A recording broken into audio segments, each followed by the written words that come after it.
This is Mazda Raceway Laguna Seca, a West Coast mecca for sports car racing fans and the next stop for the American Le Mans Series. Every corner of this 2.2-mile course challenges, thrills, or downright terrorizes those who attempt to come to grips with it. Van Kenny's off! Van Kenny's gone off and he's trying to pass the GT2 leaders! None more than the iconic corkscrew. It inspires and intimidates drivers, pushing their skills to the limit. No, Vilander, you can't do that there! It drains you physically and can bring a man to question his own abilities. Winning here is a truly massive accomplishment. It's the Porsche! And few have celebrated this accolade. Will we see Dyson Racing finally take an overall win at their sponsor's home track? Will Porsche be able to break through and match BMW and Corvette as winners in 2012 on a track that exposes every weakness? The answers are ahead. The American Le Mans Series. Born in France in 1923 with the first running of the 24 Hours of Le Mans, the American Le Mans Series is the glory and the grueling reality of world-class sports car racing. 5 separate classes racing on the track at the same time. This is the American Le Mans Series. ESPN and the American Le Mans Series are proud to bring you coverage of Round 3 of the 2012 season, the American Le Mans Monterey, presented by Patron. Since 1957, the track, once known simply as Laguna, has grown a reputation as one of the most challenging circuits that a racing driver can face. And since the beginning of the 2012 American Le Mans Series season, the series has continued to grow in numbers and participants. That growth continues here in Round 3 as Dempsey Racing expands their operations. Having fielded a prototype challenge entry since the beginning of the season, Dempsey Racing and team owner driver Patrick Dempsey will now compete in the Prototype 2 category in a brand new Lola Judd. For Patrick Dempsey, acting in television dramas and on the big screen may be his career, but motorsports is most certainly his passion. I feel much more of a connection here, oddly enough. I think there's less of the anxiety when you're an actor, there's that competition. This, it's really, you lay it out on the track and you get it out there, and then there's the camaraderie of coming back after the experience and talking about it that really bonds you with your fellow competitors. And it's different than any other relationship you have. I notice it in the cycling community, with the pro cyclists and all of that. There's that similar spirit and the desire to be competitive, but to be a sportsman at the same time, and all of that. And I think it's made me a better person being in the racing community, and being allowed in, quite honestly, has been quite remarkable.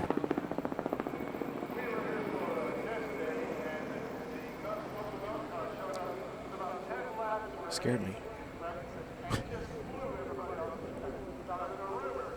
I thought we were going. I was like, are we on?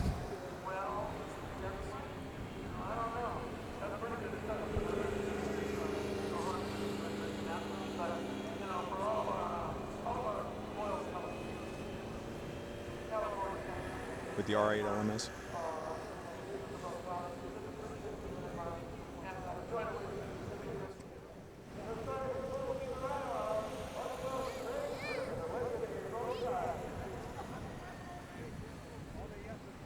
Just leave it there.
The cars in the prototype challenge category, they're all spec, they all match each other, so the racing offers fans a great opportunity to see a lot of back and forth. But Alex, you lead the points chase. In a class that's so closely matched, what will it take to win?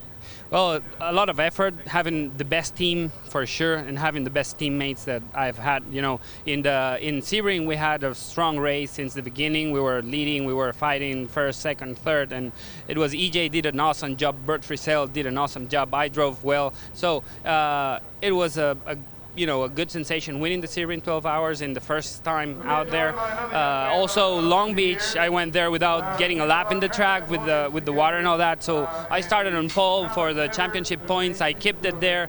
Then Ryan Dial did an awesome job also, and that's how we're here. But also after all of that, we need some luck, because in races always takes luck. Well, it certainly has been exciting to watch. Good luck today. Thank you.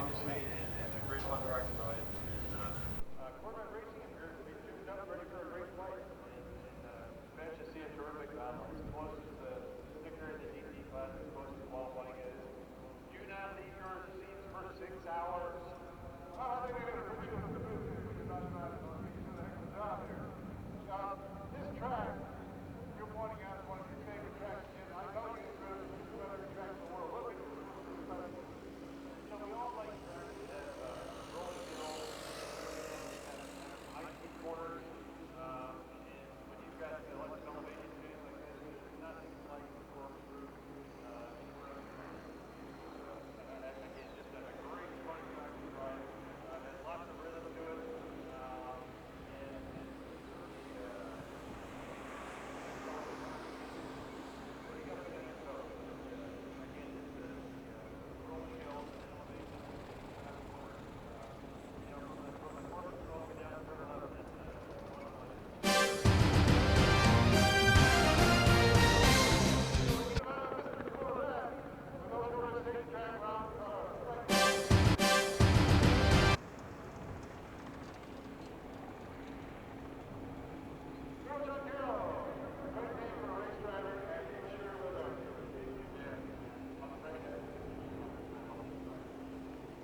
This is Mazda Raceway Laguna Seca, a West Coast mecca for sports car racing fans and the next stop for the American Le Mans Series. Every corner of this 2.2-mile course challenges, thrills, or downright terrorizes those who attempt to come to grips with it. Van Kenny's off! Van Kenny's gone off and he's trying to pass the GT2 leaders! None more than the iconic corkscrew. It inspires and intimidates drivers, pushing their skills to the limit. No, Vilander, you can't do that there! It drains you physically and can bring a man to question his own abilities. Winning here is a truly massive accomplishment. It's the Porsche! And few have celebrated this accolade. Will we see Dyson Racing finally take an overall win at their sponsor's home track? Will Porsche be able to break through and match BMW and Corvette as winners in 2012 on a track that exposes every weakness? The answers are ahead. The American Le Mans Series. Born in France in 1923 with the first running of the 24 Hours of Le Mans, the American Le Mans Series is the glory and the grueling reality of world-class sports car racing. 5 separate classes racing on the track at the same time. This is the American Le Mans Series. ESPN and the American Le Mans Series are proud to bring you coverage of Round 3 of the 2012 season, the American Le Mans Monterey, presented by Patron. Since 1957, the track, once known simply as Laguna, has grown a reputation as one of the most challenging circuits that a racing driver can face. And since the beginning of the 2012 American Le Mans Series season, the series has continued to grow in numbers and participants. That growth continues here in Round 3 as Dempsey Racing expands their operations. Having fielded a prototype challenge entry since the beginning of the season, Dempsey Racing and team owner driver Patrick Dempsey will now compete in the Prototype 2 category in a brand new Lola Judd. For Patrick Dempsey, acting in television dramas and on the big screen may be his career, but motorsports is most certainly his passion. I feel much more of a connection here, oddly enough. I think there's less of the anxiety when you're an actor, there's that competition. This, it's really, you lay it out on the track and you get it out there, and then there's the camaraderie of coming back after the experience and talking about it that really bonds you with your fellow competitors. And it's different than any other relationship you have. I notice it in the cycling community, with the pro cyclists and all of that. There's that similar spirit and the desire to be competitive, but to be a sportsman at the same time and all of that. And I think it's made me a better person being in the racing community, and being allowed in, quite honestly, has been quite remarkable. Well, while Patrick Dempsey and his organization look to earn some respect, others in Prototype look to earn a championship this year. For more on the Prototype stories, we'll head to the first of our pit reporters, Jamie Howe. The prototypes in the P1 class are the biggest and fastest cars out on the racetrack, but their drivers also represent some of the biggest personalities and the best records in the field. Muscle Milk Racing's Lucas Lohr, he has the distinction of having the most wins here at the circuit with 5 victories, but it's the beautiful Monterey Bay area that interests Lucas. Lucas, what is it about this track that really suits you? Well, I think it's, as you said, it's a beautiful surrounding, beautiful scenery, and I'm from Germany, so we always appreciate the California weather. And then, of course, we have the famous corkscrew. It's usually packed with a lot of, fans and people, so it's a lot of fun, the whole track. But I would say the most fun is the corkscrew itself. Lucas and his co-driver Klaus Graf, they're looking for their second victory of the season today. Well, competition really doesn't get much closer than what we have in this GT field, with 8 cars within 0.8 of a second from one another in qualifying. But at the top of the class, it's the 007 Aston Martin. This team won this event a year ago in a prototype. This year, they start from pole in the GT class. And behind them, we see the number 4 Corvette. And behind Corvette is BMW. Now, Joey Hand is a defending class champion. He stands in front of his sister car, which will start 3rd on the grid. Joey, you managed to qualify 7th, and there's so many cars with so tight on times. What will be the determining factor for this race? Yeah, it's crazy, isn't it? I think I was 700ths off of my sister car, and I'm 4 spots back. I mean, that just goes to show what this series is all about. GT racing here in the ALMS is so strong, and it's such a great time for us. I mean, these Crown Plaques Plaza M3s are strong. I think the trick is to keep them looking like they do right now for the first 5 hours at least, and then go racing with an hour to go. We got Dunlop tires under us. I think Dunlops have been the reason why we won at Sebring and second place at Long Beach. We were able to do a lot with them. We've got the performance, we've got the longevity out of them. I got these boys on the pit wall. My guys are always fast in the pit stops, and Big Bob Rahal and Chris Yancher calling the shots. I think we got the recipe for success, but we got 6 hours to see. All right, well, eyes will also be on the number 45 Flying Lizards car. Three-time event winner Jorg Bergmeister's brother was critically injured in a racing accident in Japan a week ago. So I asked Jorg how he manages to put those thoughts aside to focus on the race. My brother really wanted me to be here, so it would be great to have 4 in a row here in Laguna Seca. My brother's doing a lot better, and I'm just happy I can focus on my job again now, and that's what I always do, so it's all back to normal now. Hello everyone, I'm Brian Till, along with championship sports car driver and former Le Mans 24-hour class winner, Justin Bell. Justin was with us back at Sebring, and when I look over the 2012 American Le Mans Series season, these first 2 rounds, and we come in here to Mazda Raceway, Justin, what I see is absolutely no similarities between these first 3 events. Absolutely. Can you imagine any other race series in the world that starts with such a range of diversity? You go from a 12-hour race on an abandoned airfield in the flats of Florida to the twisty, demanding racetrack 2-hour race at Long Beach, and then of course here, this is one of the most challenging road courses in North America with a lot of elevation, and it really is a true testament to the diversity of the American Le Mans Series, and it'll be a real challenge for drivers, teams and their cars, and I think we're about to see an amazing race. Well, while the events may not be similar, the one thing that has been consistent is the level of competition. Throughout the first 2 events, the 5 different classes that run each weekend, we've only had 2 repeat winners, and that is how intense the competition has been in 2012. I expect to see the same thing here today. Let's take a look now at Mazda Raceway Laguna Seca, just over 2.2 miles in its current configuration, 11 corners, and with the help of Forza Motorsport 4, Justin Bell will give us a look at Turn 8, the corkscrew. As you approach the corkscrew, the braking is the thing that can really mess you up. Brake too late, you turn it or go across the apex and then drop down the other side. That is not the line you want, because obviously you bring a lot of dirt onto the track and it's slow. So now you approach the corkscrew with the right braking. Nicely down into second gear, turn into the left-hand apex, roll the car over the top, and it's the perfect exit, very fast and smooth. 6 hours of American Le Mans Series competition coming your way after this short break. John Heindahl, Jeremy Shaw will bring you the call, but as we're racing on Mother's Day weekend, teams and drivers are away from home, so we'll be delivering some special Mother's Day messages from the paddock. It's Mother's Day weekend this weekend. She's all taken care of. She doesn't know it yet because this is a day or 2 early, but the flowers, the chocolates, everything's going, and I just want to say Happy Mother's Day. I love you. Well, for me, my mom gets either the credit or the blame. As long as I can remember, I was infatuated with motorsports and racing, but we really had no family connection.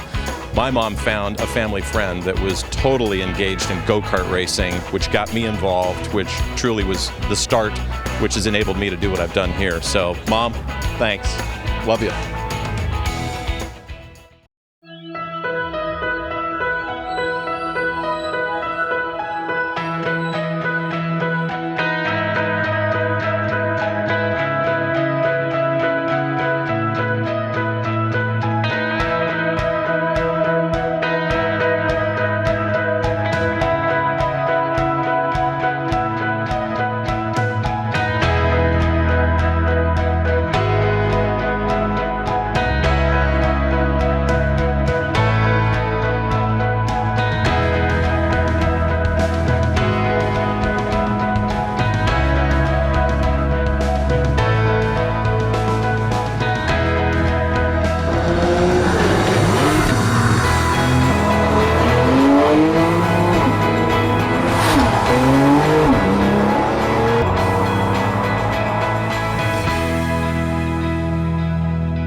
Not just what we gave the new Corvette 427 that makes it special.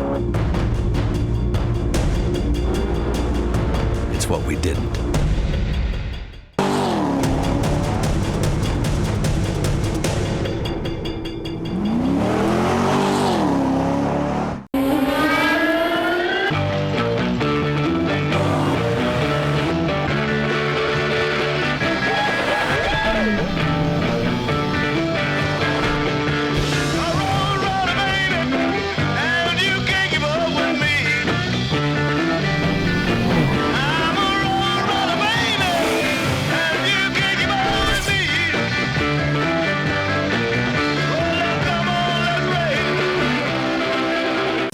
I'm Dennis Gage, and I gotta tell you about a smart charging system that keeps my entire fleet of machines on call at all times. It's called Battery Tender, and it's not just for my classic cars.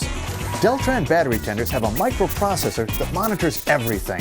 It never overcharges. It just takes batteries up to a full charge and keeps them there. So whether it's cars, motorcycles, mowers, or ATVs, Battery Tender keeps them all ready for action. If it's not a Deltran battery tender, it's just a pretender. Welcome back to Mazda Raceway Laguna Seca on the gloriously beautiful Monterey Peninsula. I can't really think of many better places anywhere in the world than mine here in the United States to go racing. Alongside me is Jeremy Shaw, and Jeremy, we've heard a lot about the track and its characteristics, but the drivers and the teams have a big choice here this weekend. It's a 6-hour race. Tactics are going to come into it. 2 or 3 drivers, which works? Yeah, there's different perspectives on that. I spoke to Greg Pickett, the Muscle Milk team in P1. They're going with 2 drivers. He said he left it up to his drivers. They're quite happy. They said that physically it's no problem at all around here. They'd rather just keep to 2 drivers. Chris Dyson, on the other hand, he said it's a mental fatigue more than physical fatigue around here. It's a narrow track. There's a lot of traffic out there, a lot of elevation change. You've really got to have your wits about you throughout the entire 6 hours. That is why he is going with 3 drivers. Well, I suppose we'll find out who's made the right choice at the end of the race. Let's get down to pit lane. The pole sitter in Prototype Challenge is Bruno Junqueira.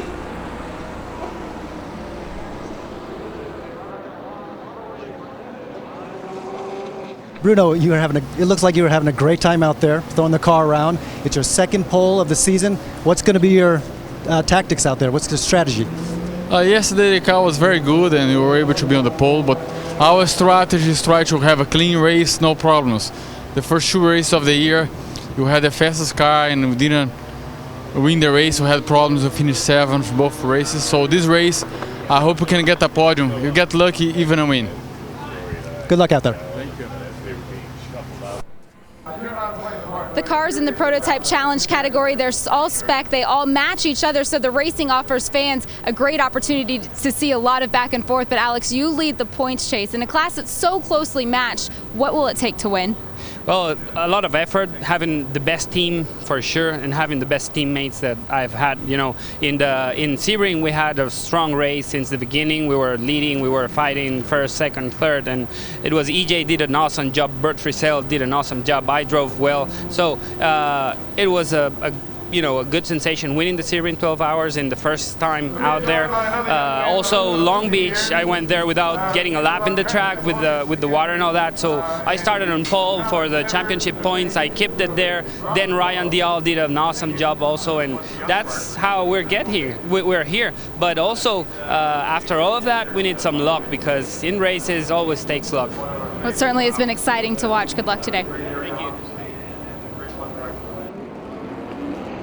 Mullen takes on 3rd driver duties here for Green Hornet whenever we have these long endurance races. And Sebastian, you're trying to help your teammates here win a championship. They lead the points. Your teammate Damien put this car on pole today, but what kind of pressure is it for you to step into this situation?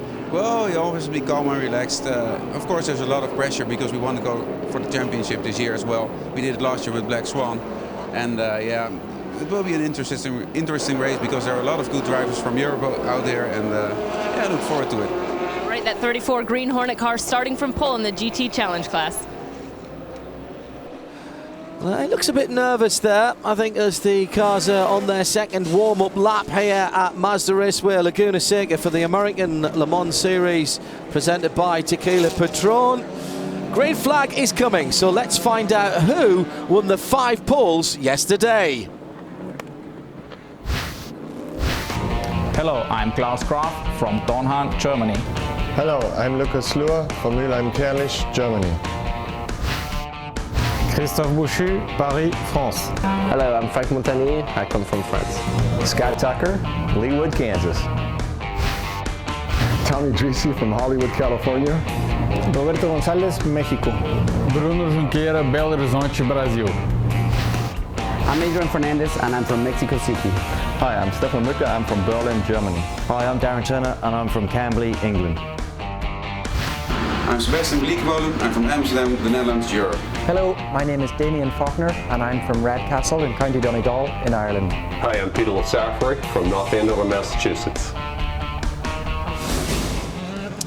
The cars are lining up in 2x2 formation behind the safety car. Our Porsche Panamera has already done its first lap. We'll see that hopefully as little as often. The Porsche Panamera safety car hopefully will not be needed for the next 360 minutes. Jeremy rubs his hands in glee. It's going to be a big battle here, and expect tactics to play a part. There could be people who are trying to save fuel right from the off, but seemingly not the Dyson car, as that gets an absolutely cracking getaway.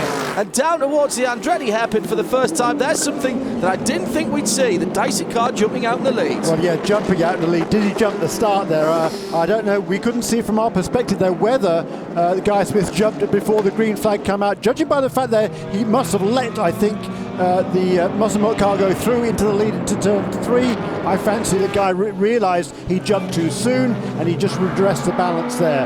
We'll have to wait and see. But I think now with him having, it's Chris Dyson at the wheel of that car. I think he just must have jumped a little bit too soon there, John. Realised his mistake and has to tuck in behind. Yeah, I think we give him that one. And I think Paul Waters, our race director, will have seen what happened, and there should be no penalty for that. It's very interesting because they clearly haven't got a balance on that car in this event so far. The blue and white car we're talking about coming down through the corkscrew for the first time.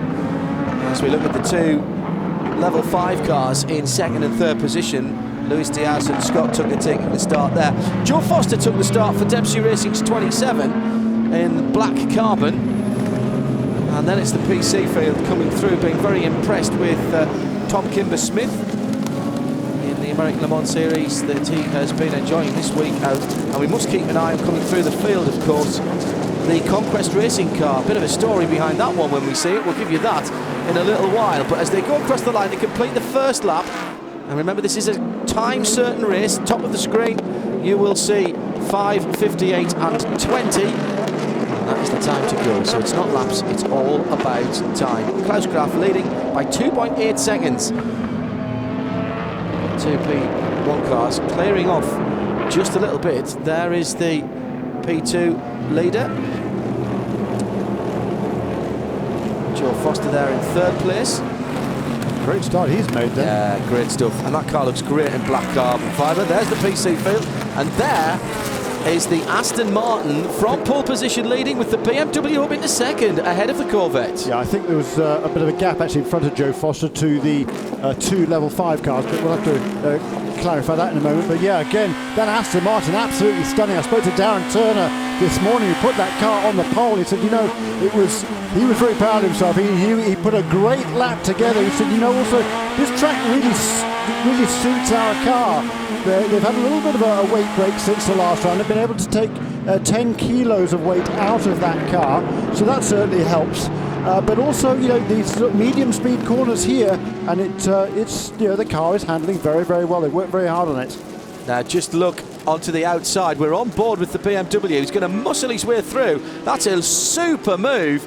Opportunist move perhaps with one of the PC cars going off, but you've got to say that Jörg Muller did a pretty damn fine job there getting through onto the tail of Stefan Mucker, who started the Aston Martin. Yeah, and the Corvette driver there, just a little bit of... Ollie Gavin, unusual for him to be snoozed. He was just in the wrong place at the wrong time, because the class-leading Aston had to back up a little bit because of the P2 car that was ahead of him and not going very quickly on that first lap, as somebody runs wide into the dirt at the exit of turn 4. Easy to do, and you can see what poor visibility that gives to everybody else behind. But I think Gavin there, he was pushed out on the dirt, but he didn't do anything silly. He knows it's a long race. Okay, I'm going to lose a place here. No fault of mine, but let's just concentrate on the job at hand, get back into contention. So heading up the hill on the Flying Lizard Porsche, sitting, braking hard down through the gearbox.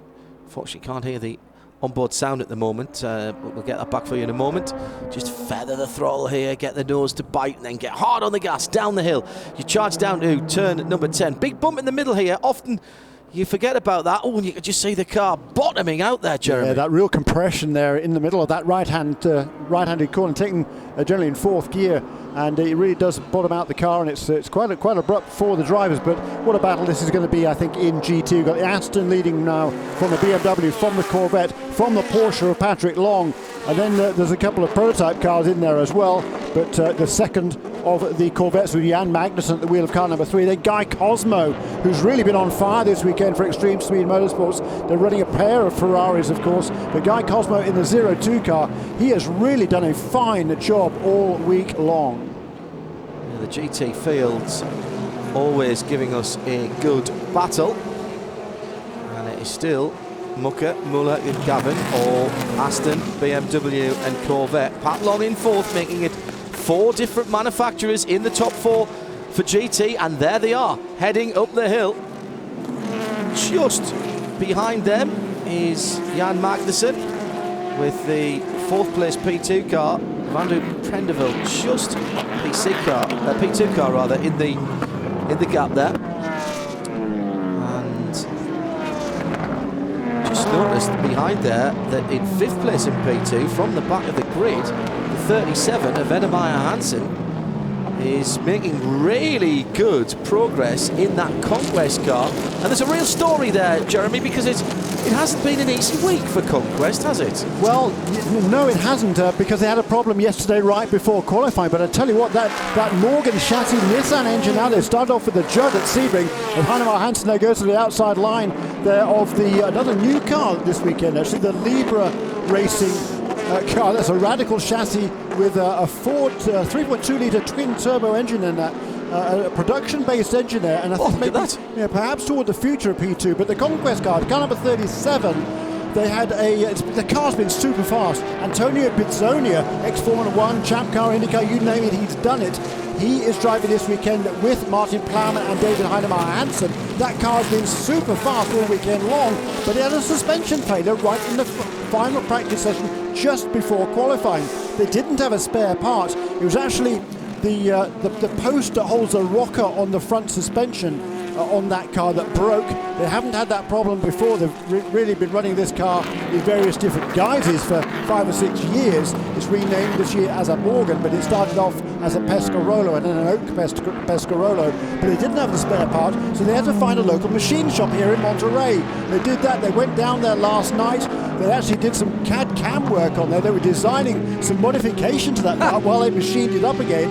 They did that work overnight. They put it on the car this morning, and that car with Martin Plowman at the wheel in the warm-up this morning, he only did 7 or 8 laps, but he went P2 overall in the car this morning. And Martin Plowman, he'd only done 10 laps before this weekend around this racetrack. It's the only time he's been here. So a remarkable effort by that number 37 team. And up into 4th place by David Heinemeier Hansen there, fresh from his exploits at Spa just a week ago. It's been a busy week for top sports car drivers. I've covered 3 6-hour races in 7 days now, and most of these guys have done at least 2. Backwards and forwards across the Atlantic. For a driver who doesn't have a lot of experience, particularly in these sort of cars, Heinemeier Hansen in that car number 37, he really is doing an excellent job. I'm speaking to Eric Bachelard, the team owner at Sebring, and he said, boy, he was impressed. Heinemeier Hansen, he's from Denmark originally. He's based over here for a long time, and he's a software developer, to cut a long story short, made a lot of money, and he's now indulging in his passion, as so many of these guys are. He's done sort of production-based car racing primarily over the last several years, but his hero is his countryman Tom Christensen. Why would it not be? Yeah, and so he always wanted to get himself into this sort of a car. He drove a radical chassis in Europe in a European Cup race last year, an SR8, the V8 powered radical. Loved it, and since then he's been trying to get himself into this class of car. But I tell you what, for somebody with so little experience, doing a fine job. And look at the way he's clinically working his way through the traffic here. Yes, of course, he has a faster car, but it's still not easy to work your way through. I'll tell you what's impressing me, he's not getting involved and spoiling that GT battle. He hasn't got into it and split it up. That's very good driving by David Heinemeier Hansen. Now looking at the 27 car, the black car of Joe Foster there, 3rd in P2 with a slew of PCs behind him. Colin Brown, Michael Gouache. Inside. Now you hear the... I think you knew that. The two merchant services cars this weekend running a slightly different livery. You can see that yellow and white and black livery getting away from the cars in their previous guys when they were run by the Intersport team last year. The organisation this year with Chapman Ducote and various other people involved in it. But there is our class leader now. The RSR chassis. We spoke to Bruno Junqueira just before the start of the race, and it's Roberto Gonzalez that has started this car, and what a super job Roberto is doing. He did a season of Champ Car back, 7 or 8 years ago now. He hasn't raced since then up until Sebring. He's had no time in the car at all since Sebring, and here he is leading the class. And he's put 4 seconds on none other than Butch Leitzinger, who's in second position in the 52. That is a pass 4 position, so from the back of the grid, in the merest hint of time, if you prefer 7 laps, of Master Raceway Laguna Seca. Oh, bit of a wobbly moment there ahead of us as we're on board with the Dempsey Racing 27. And David Hennemeyer Hansen in that Conquest Racing car has disappeared already and up into 3rd position in class, 11th position overall. And he's only lost 51 seconds to the overall leader. His lap times in traffic at 22.0 is only really bettered by Colin Brown and Chris Dyson. And Chris Dyson, of course, is in a P1 car. Yeah, that's right. The two P2 cars, the two level 5 cars. Luis Diaz, who's leading the class in the number 95 car, ahead of his teammate Scott Tucker, team owner, of course, Scott Tucker. They both did into the 20s that time around, but they, as you say, have got clean traffic, whereas David Heinemeier Hansen is having to work his way through the field. Just having to keep an eye on that Dempsey Racing 27 car for Joe Foster. Made a decent start. The moment he's mired in the PC cars, and maybe I thought I heard a slight stutter on the BMW engine there. We'll keep an eye on that as we go back to the GT battles. And that was the roof cam of the BMW in 3rd position. No, in fact, the BMW has gone by into 2nd position, so Jörg Muller's dropped back to 3rd position then. We reported that had changed earlier on. That's Darren Turner, the leader. Now on board with, at the moment, 2nd placed BMW of Jörg Muller. Watch up the inside to your left. And there is the nose, the unmistakable Velocity yellow of Corvette. And he's cleared off as well, Jeremy. Yeah, it's been a fascinating battle thus far this week. The Corvettes and the BMWs have been incredibly closely matched, and then in qualifying yesterday, the Aston pretty much came out of nowhere to sneak away the pole there with a brilliant lap by Darren Turner. But Stefan Luca out in the lead at the moment. He's pulled away a little bit. Now, though, can Oliver Gavin reel him in? Tyre battle as well, of course, with Michelin supplying Aston Martin, Corvette and Porsche, and Dunlop on that BMW. And the BMW has been caught by Pat Long in the 45 Flying Lizard. There is Yardley Hastings' finest sports car driver, Ollie Gavin. Yeah, and you talked briefly about the Flying Lizard Porsche there. There he is right in the thick of the battle. They're looking to the inside, perhaps. Watch the prototype. There's a prototype in there. Just see that. You couldn't see that number 2 prototype at all there, Jeremy. Yeah. As Prendeville goes through, a nice move there. But that just proves exactly how difficult it is being a prototype driver, because those GT cars are big and you can't see it. And this.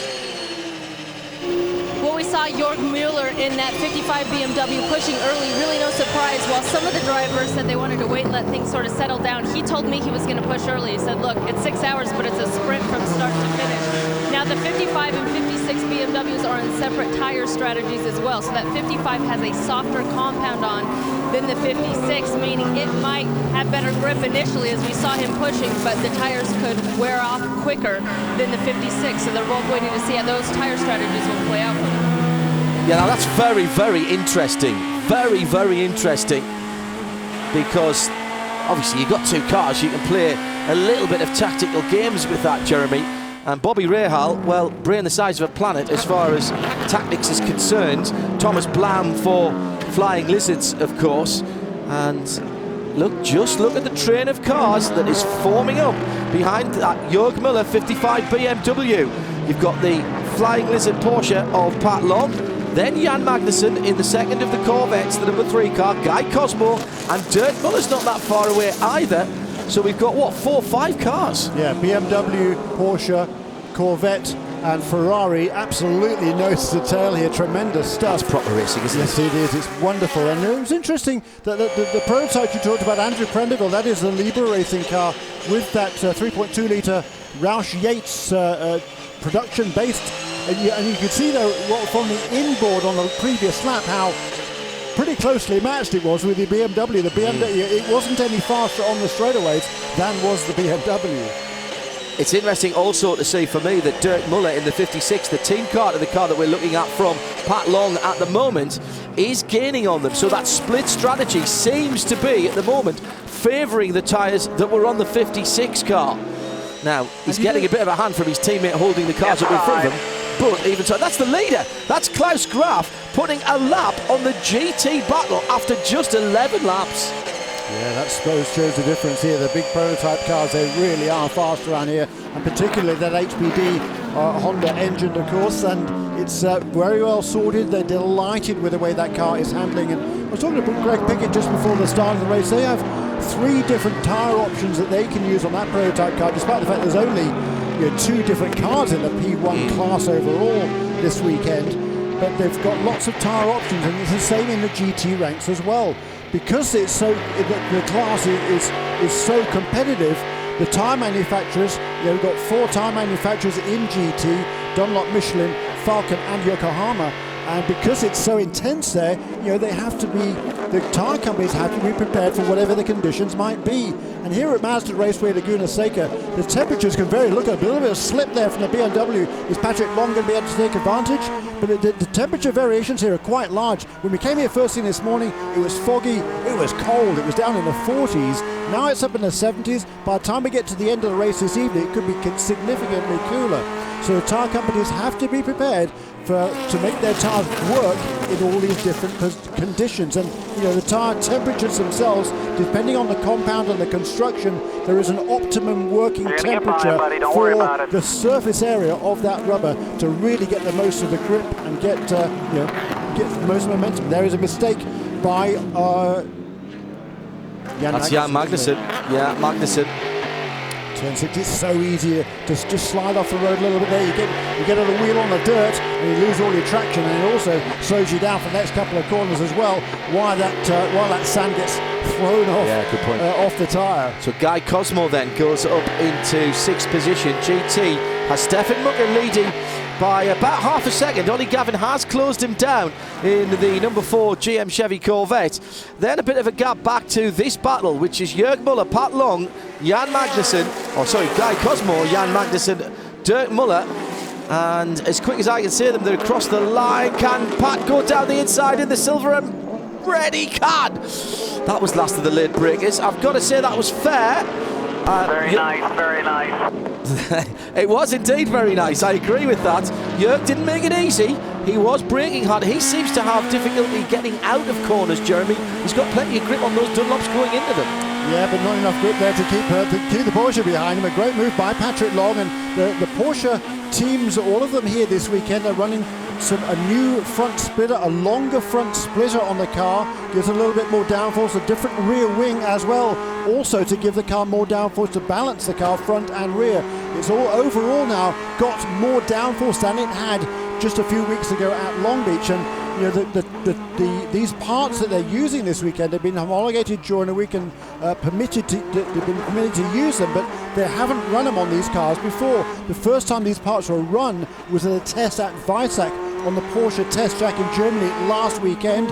They seemed to work there. They made the parts, flew them over here. The teams fitted them onto their cars on Thursday, but then they've spent since then just balancing that car out and making sure that yes, it has more downforce, but it's the balance on the car there as well, and it would appear to be so. They've really done a good job, these Porsche teams, working in harmony with each other. to move their car forward. Now, while we watch the lead battle in GT, Brian Sellers is gaining on that train of cars. He's now only a couple of seconds back from Dirk Muller, and he took another couple of tenths out of the BMW last time around. So we're going to get another car and another tyre manufacturer in that battle all the way back from, 3rd through to 8th position. Meantime, Ollie Gavin has closed down the car of his very good friend Darren Turner. Darren is watching on the pit lane at the moment as his teammate Stefan Mucker is pedalling the Aston for all he's worth. What a transformation it's been for this Aston Martin V8 Vantage. Sometimes the forgotten car of the Aston range. It is, if you like, the enemy level of the road car range. Beautifully balanced street car. Engine pushed way back in the engine compartments. Great weight balance with the transaxle gearbox. All the oil coolers and the steering rack in the right place, and it's proved to be a pretty stable platform.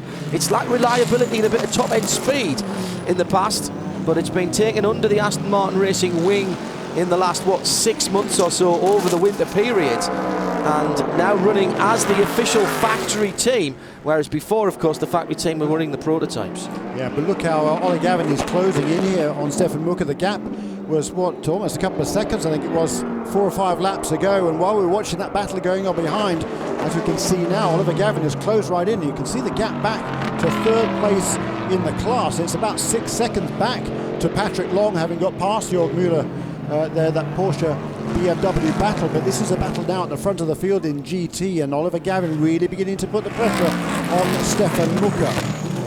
Fastest lap in the class so far was set by Stefan Mucker back on lap 8. That was a 1:24.3, and his last time around was a 1:24.4. So he hasn't lost much pace at all, has he? So it's this good, I think, consistent driving there from Oliver Gavin has managed to reduce that deficit to the Aston Martin.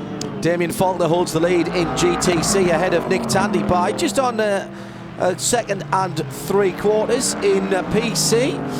It is still Ricardo Gonzalez, who was in 5th overall leading, and Klaus Graf pulling away from the field. Chris Dyson has just lost 2nd place to Luis Diaz, who's gone through in the P2 car. So the 95 Level 5 racing machine into 2nd place ahead of Chris Dyson, who's right on his rear bumper. But the action in the street class at the moment with Pat Long there, looking back to that battle for 4th through to 8th place. We'll get well soon, Tim there. That is in deference to Patrick Long's co-driver, Jörg Bergmeister's brother, Tim. Tim and Jörg were sharing a car last week in Japan. A massive accident for Tim Bergmeister, and he was kind of lucky to escape with his life, perhaps, but he's making a very, very good recovery in hospital in Japan. Now that is the Prototype Challenge lead battle. And that means that is Tom Kimber Smith, who was closed right up onto the back of Ricardo Gonzalez. The red car is the leader down into the braking area for the hairpin. Tom Kimber Smith taking the opportunity to come and race over here. A Le Mans class winner last year. And he's racing in the ELMS, the European Le Mans Series this year with Greaves Motorsport, with Alex Brundle. Now, just a lap ago, this is how quick Tom Kimber Smith is going through. He was in 3rd, and this is how he took 2nd. That is a classic bit. I mean, that's Butch Leitzinger. That is a classic Monterey overtake. Yeah, that was a very nice move indeed. Clean as a whistle as well, you know, Jeremy. And, you know, it's not an easy place to pass. I mean, Butch, you know, there's a kink to the right before you turn left to go over the cliff right here in the corkscrew, and you know the classical line is you go around the kink and then you keep to the right, and you know, if you're really brave then you can kind of straight line it and head straight for the apex. That is what Tom Kimber Smith did right there, but it was a very, very nice pass, particularly for a guy who has very little experience on this track at Mazda Raceway Laguna Seca. That certainly could not be said for Butch Leitzinger, who has had a lot of miles and a lot of success around here in the past. So we are coming round. Hansen right behind these two now, continuing his charge toward the front of the field. Yeah, he's 7th position now. And remember, I said he'd lost 51 seconds to the leader. He's now 106 back from the leader, but he's closing in on everybody else. And you've got to think that Luis Diaz, although I think he's quite a way out there in the lead, but he's got to be looking at those times and what he is away from Hennemeyer Hansen, and it's only 27 seconds between those two, and that's first to third in the P2 category. Well, it's been quite a start for Tom Kimber-Smith in that 06 Corrado Sport car. This is his first time ever racing here at Laguna Seca. His first time ever in a PC car as well. He told me he had seen it, Laguna Seca, on TV so many times he couldn't wait to get down that corkscrew, but obviously he did a fantastic job in qualifying. We see him pushing hard now here during the race. What a start for Tom Kimber-Smith. Yeah, he's impressed all of us in Europe. Been around for a little while. Clearly a talented driver, and he is really pushing nice and hard indeed for the lead. He's right on the leader now, and Gonzalez is going to have to defend into 11. Is he? No, he doesn't. But it's all very close indeed, as Hennemeyer Hansen, who's in a different class, remember, is desperate to get by. So we're coming up on 25 minutes completed of the 6 hours. Klaus Graf leads by 45 seconds to P2 leader Luis Diaz. That's how they stand here at round 3 of the ALMS. I'm Melanie Snow. This is my son Madison. Stay tuned and see how Porsche plays an intricate role in our family.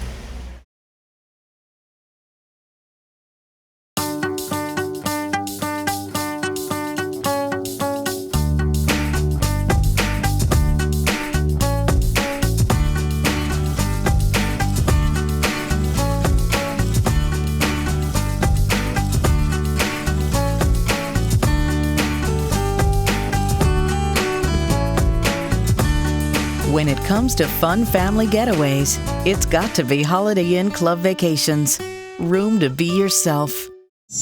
Usually when a car maker turns one of its models into a race car, they have to add power. But when Chevrolet wanted to race the 638 horsepower Corvette ZR1 against Porsche, Ferrari, and BMW, we were asked to dial it back. Oh, about 168 horsepower. You know, just to be fair.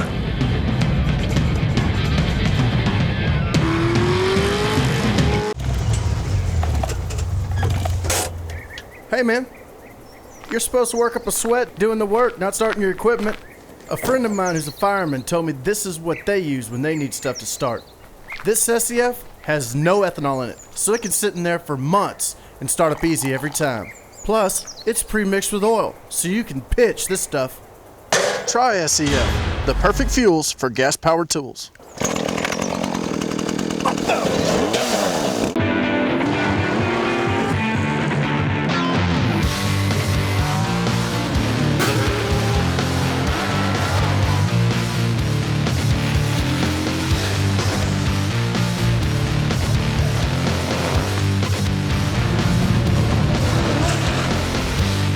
The drive that fuels the WeatherTech racing team is the same that drives us to make the highest quality automotive accessories. WeatherTech, driven to perform.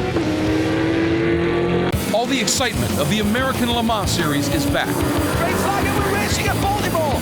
Where technology races into the future and no man is better than his machine. Failure is always a threat when pushing development to its very edge. But survival makes success that much sweeter. This is where technology, passion, and danger meet to create a spectacular orchestra. The American Le Mans Series, presented by Tequila Patron, where the technology of speed and danger is everything. Welcome back to Master Raceway Laguna Seca here in California for the third round of the American Le Mans Series, presented by Tequila Patron. John Hindhaugh and Jeremy Shaw watching, as you are, the pictures from the BMW aerial camera, which really does flatten out this fantastically topographically interesting circuit as the cars snake their way through the dry lake, hence Laguna Seca, of course. Just a few moments to go, a bit of drama at the head of the PC category, which, as you may remember, was being led by Ricardo Gonzalez in that number 9 car, the Prometheus sponsored machine. That is not the case anymore. Mr. Gonzalez is now in 5th position in the PC category. That, I'm afraid, is down to a little indiscretion. Climbs the hill, making back some of his deficit. Kimber Smith has gone through to take the lead ahead of Ryan Lewis and Butch Leitinger in third, with Colin Brown now up into fourth place. And as they go down the corkscrew, this is how he lost the lead. Now look ahead of the white car there, you can see that going up the hill at turn number 5, Gonzalez already spinning, and he looked to have done that all on his own, Jeremy. He did, didn't he? Yes, and it's... Oh, look, I think he's clipped the inside. There's the evidence from the BMW aerial cam. CSI Monterey. Well done, guys. Good pick-up on the tape. He must have lost it before that. It's not the sort of place you get on the inside and lose it. He'd probably lost it on the way before that on the outside.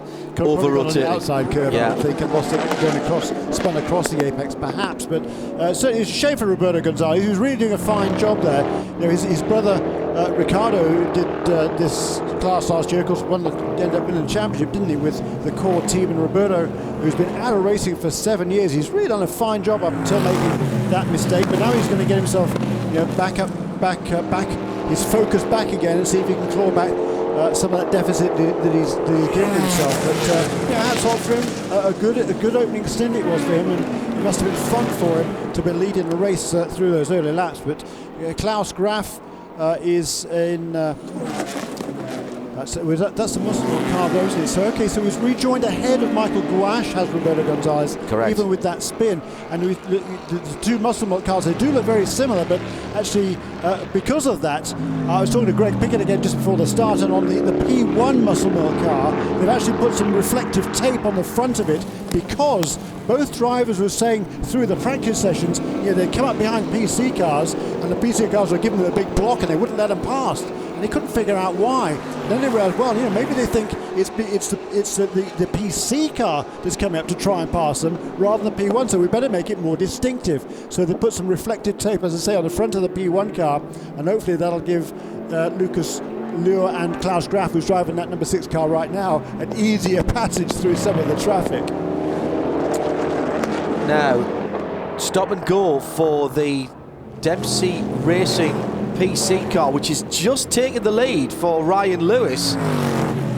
2 wheels into the pit lane at the start, that was presumably. So into the pits for a stop and go, and that is the new leader of that category. There is the red, white and blue 25 machine. Well, Ryan's been charging. I mean, what a great charge that was to come up through the field there in those early stages, because you know, the car, he started in the car, what, 6th in the class.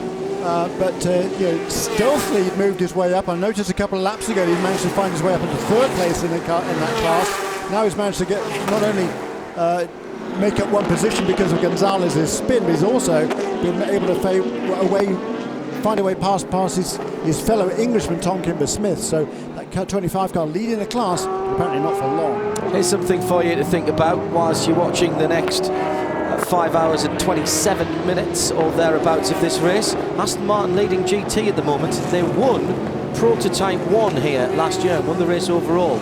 Can you think of any other team for Aston Martin Racing that have won in consecutive years 2 different classes of the same race? There you go, work on that one for a little while, and you can just do that for a bit of fun. Don't call, don't phone, although you can tweet us at Specutainment for me, and Jeremy is at Jeremy Shaw Racer, aren't you? I think so. Yeah, you're not really up with this Twitter thing, are you? Yeah. I'm getting onto it. So wait to see Ryan Lewis dive into the pit lane from 6th overall. Now he's got 3 laps to surf that penalty, and the team have told him on the radio that he's going to have to come in. He'd be shaking his head and saying, this is Jeff. We just got a penalty a couple laps ago. You have a stop and go, pit for stop and go. now he'll be complaining about that, of course. Screaming on the radio, why? Yeah. And probably, fortunately, we can't hear the return communication, actually. I think that's been bleeped out, yeah. I did see a yellow flag across the start-finish line there. Didn't see why, but Ryan, he was very good not to overtake that 18 car ahead of him, because that obviously would have been Not allowed. Now, here is... Whoa, now. Cool. Well, we saw the car being pushed over into, I'd say being edged over into the pit lane there at the top of the hill. He was just making an avoiding move. He didn't pass him while he was in that situation, so no wonder they are arguing that call. And I don't think he got any advantage from it, to be honest. And there is the reason for the stationary yellow flag at start-finish line. I thought I spotted that as we were watching Ryan Lewis goes through. That is the HAR battery tender Lotus Evora in just its second race for Alex Job Racing. Not been, I'm afraid, a banner week for them. They have struggled a lot. I think they only did 4 laps or so in the early part of the week. Townsend Bell behind the wheel. And I think that is a motive power problem. That's on board, coming out of the final corner. Let's have a listen to this.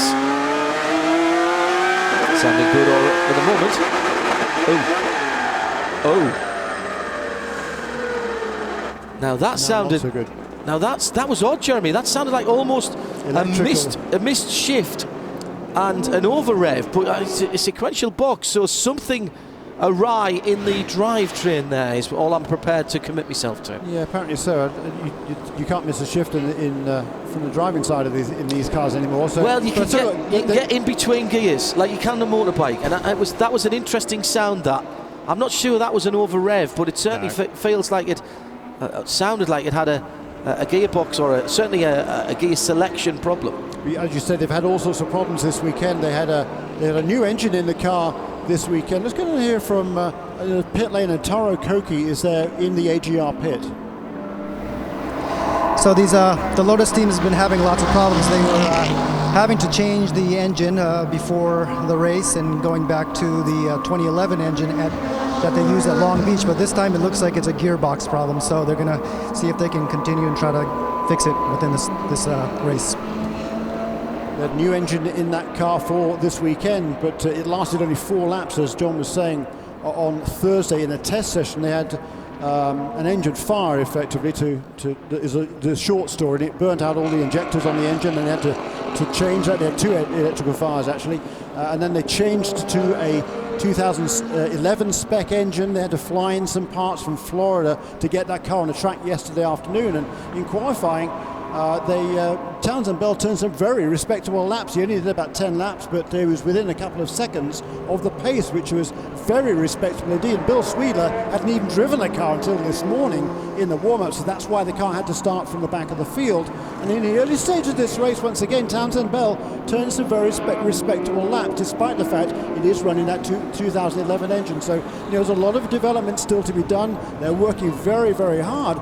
And the drivers have both been delighted with the handling of the car. If they could just get the engine to perform as well, this car could be right on the pace with these other intensely competitive cars in GT.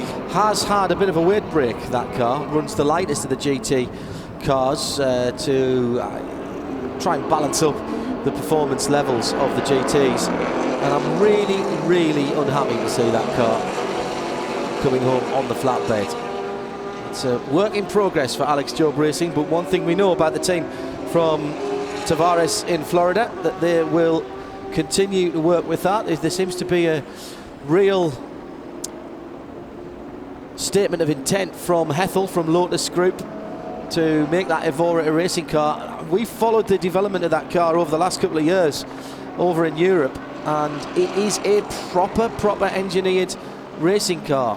This is a very tidily done piece of equipment, and it is just a question of getting that pace and reliability to come at the same time. It's that virtuous triangle, isn't it, of pace, reliability and fuel economy that these teams are all searching for in the endurance world. So we're in our first full course caution with still 5 hours and 41 to go, and whilst I'm talking about virtuous triangles, gives me a perfect opportunity to remind you that we're racing for outright victory here, but also looking for a better way to save the planet. Clean, fast and efficient are the 3 ways that we measure the Green X Challenge, the Michelin Green X Challenge. Been around for a while now. There's a logarithmic scale of determination, which I won't go into now because I'd have to take both shoes and socks off, and honestly my maths is not that good. Trust me, it works. It comes up with a coefficient, a number. You'll see it throughout the race. We'll remind you of it for both the prototypes and the GT cars. And just like in golf, the team and the car with the lowest number will win the Green X Challenge here at Mazda Raceway Laguna Seca this weekend. Now the pits are closed at the moment. However, they will be open in just a moment. That's Pat Long in the Porsche, and gives me a perfect opportunity to remind you that Porsche have been around motorsports for a long time, and uniquely their development process for teams and drivers really brings the best out of everybody in motor racing. The Snow family has taken advantage of everything that the Porsche development process has to offer. Porsche for us, it's a lifestyle.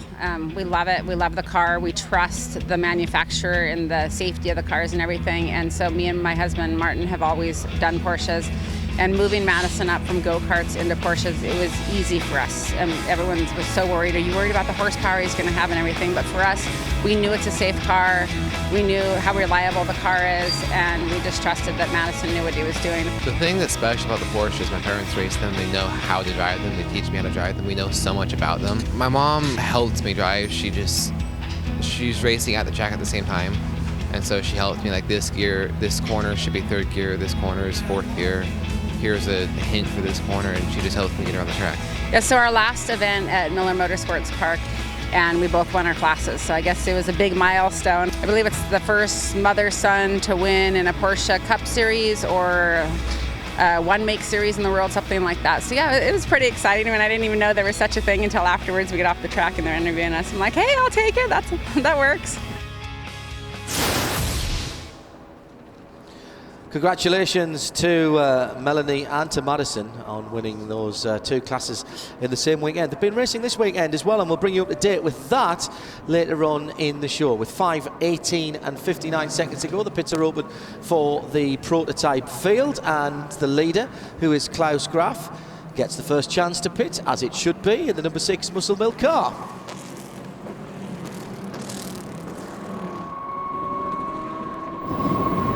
Klaus Graf has come to a stop on the pit box. He's going to stay in the car, but his team did give him a new drink bottle. The team right now, they're taking a look at the tires. Klaus said he doesn't feel like he needs a new set of tires, so they have some out ready. Michelin engineer gave him the thumbs up. This will be a fuel-only pit stop. Chris Dyson in this 16 Mazda has really been struggling to find grip out there. You see them getting fuel in the car. It looks like they're going to get him some fresh Dunlop tires as well. Chris, a two-time champion in this series, wrapped up last year's championship here at Mazda Raceway Laguna Seca. They know they have their hands full with this car today. I suspect they just want to get through it as clean as they can and collect the best, the full amount of points that they can get. But Chris reporting back to the team that this car has really been a handful. We've seen them go off track several times throughout the weekend. But now he has some fresh Dunlops to work with out there. It's Kelly and Jamie down in the pit lane for the hectic P car stops. And if you're new to this, don't forget they can't touch the car while the fuel is going in. So that's why it looks a little slower than perhaps some other types of racing. So this will shake itself out in a few moments' time, but Klaus Graf should not have lost the lead by my reckoning. The pits this time around will open for the GT, the Grand Touring cars, and with a degree more of those cars to service, all of them being closed cockpits, of course, and all of them having very tight wheel wells to have the wheels underneath. It does get very hectic down there as the AJR Lotus comes back in the most ignominious way.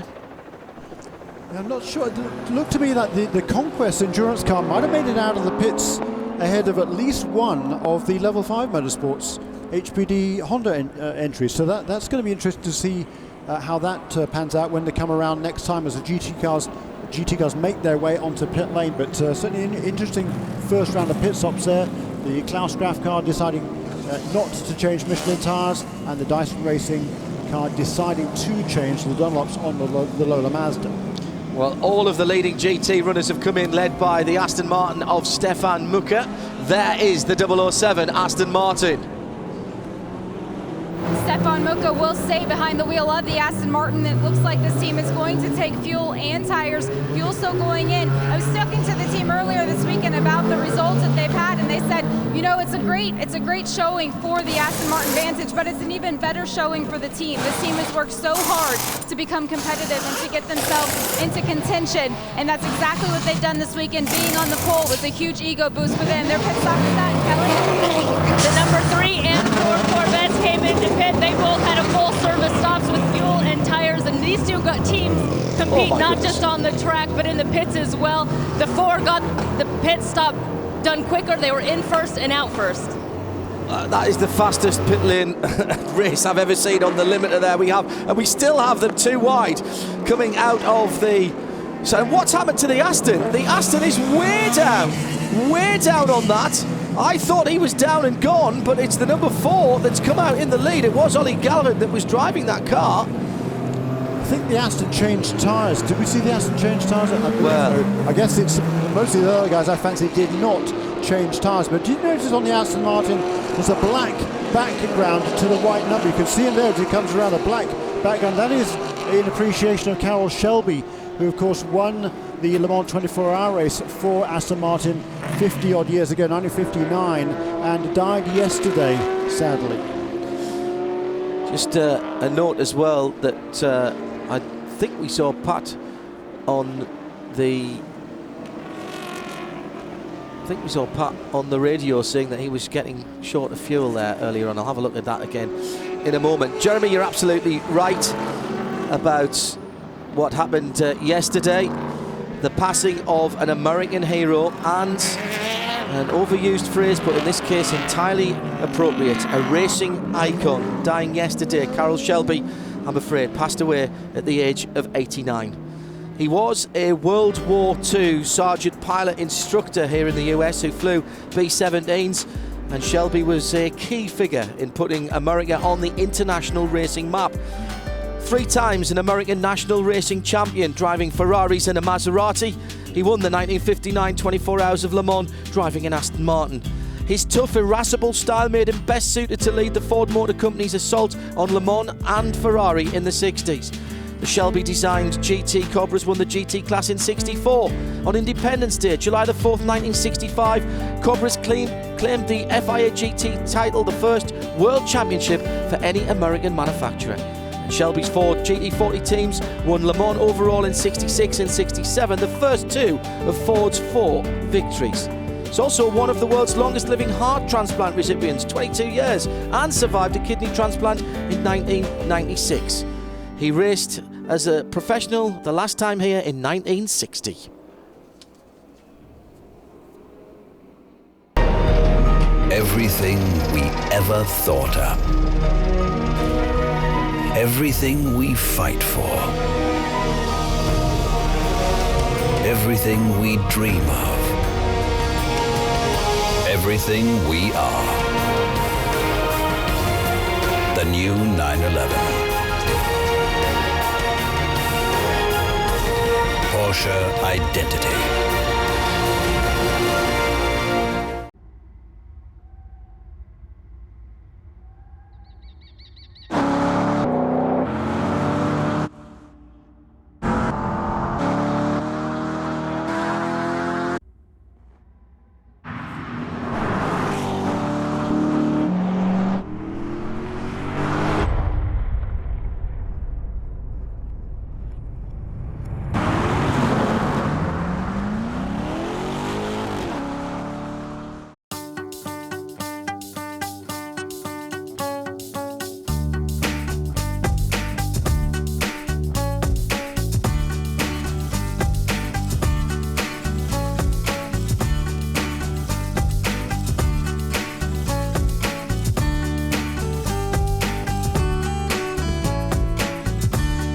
When it comes to fun family getaways, it's got to be Holiday Inn Club Vacations.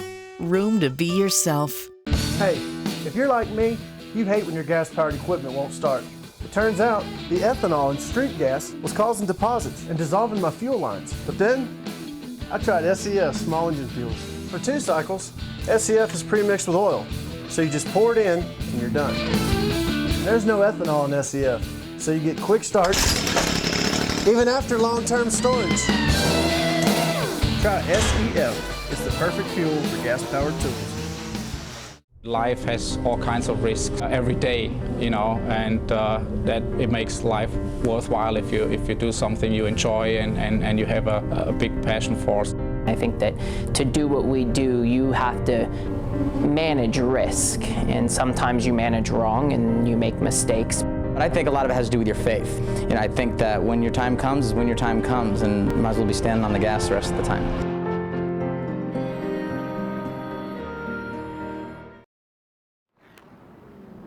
It's Mazda Raceway Laguna Seca for round 3 of the American Le Mans Series presented by Patron. John Hindhaugh and Jeremy Shaw. We've just gone back to green flag. This is the end of the first green flag lap after that enforced cessation from hostilities by the Alex Job Racing Evora parked up on driver's right just after the start-finish line. And Klaus Graf has got an absolute flyer of a restart. And 11 seconds behind now. Luis Diaz is in second place. Now this is the stop-go penalty for the 25. This, remember, we talked about this earlier on, the Dempsey Racing prototype challenge car, judging to have gained a position by going into the pit lane. Now that is turn number 1. That could be another. Is that? Yes, it is Nicolosi. Good spot, Jeremy. It's the 18 car. Just very gentle on the throttle, Anthony. You might get out of there. Drive back on your own tracks. If you spin it, I'm afraid. He's spinning it up. Yeah, it's awfully difficult. It's just getting the right amount of revs, isn't it? It's nigh impossible. There's a lot of gravel down there, and it really is quite deep, and it's very soft gravel as well. So, you know, your chances of getting back, if you're going backwards, your chances of getting back onto the racetrack are next to nothing. As we can see, Anthony Nicolosi spinning the rear wheels. Anthony, it's not going to go anywhere, I'm afraid. You might as well get your foot off the gas. Put the car neutral. Yeah, there you go. Put the car neutral. That's Brent O'Neill there, the team manager for Performance Tech Motorsports. Yeah, I'll wait for the wrecker. Contradict myself because it's turn 2, of course. That little kink that caught the 25 car out is turn 1. The Andretti hairpins is still the name that most people knows that by, because the track just used to go left a little less than that and straight up the hill pretty much in the old days. Long before I ever came here, Jeremy. But did you see the track in that configuration? Oh yeah, I did. Did you run on it? I did drive around actually, yeah, in an Atlantic car, which was fairly exciting. That must have made turn 5 a bit interesting. Yeah, I wouldn't say I was on the limit, let's put it that way. Yeah, just about where those tracks are. Yeah.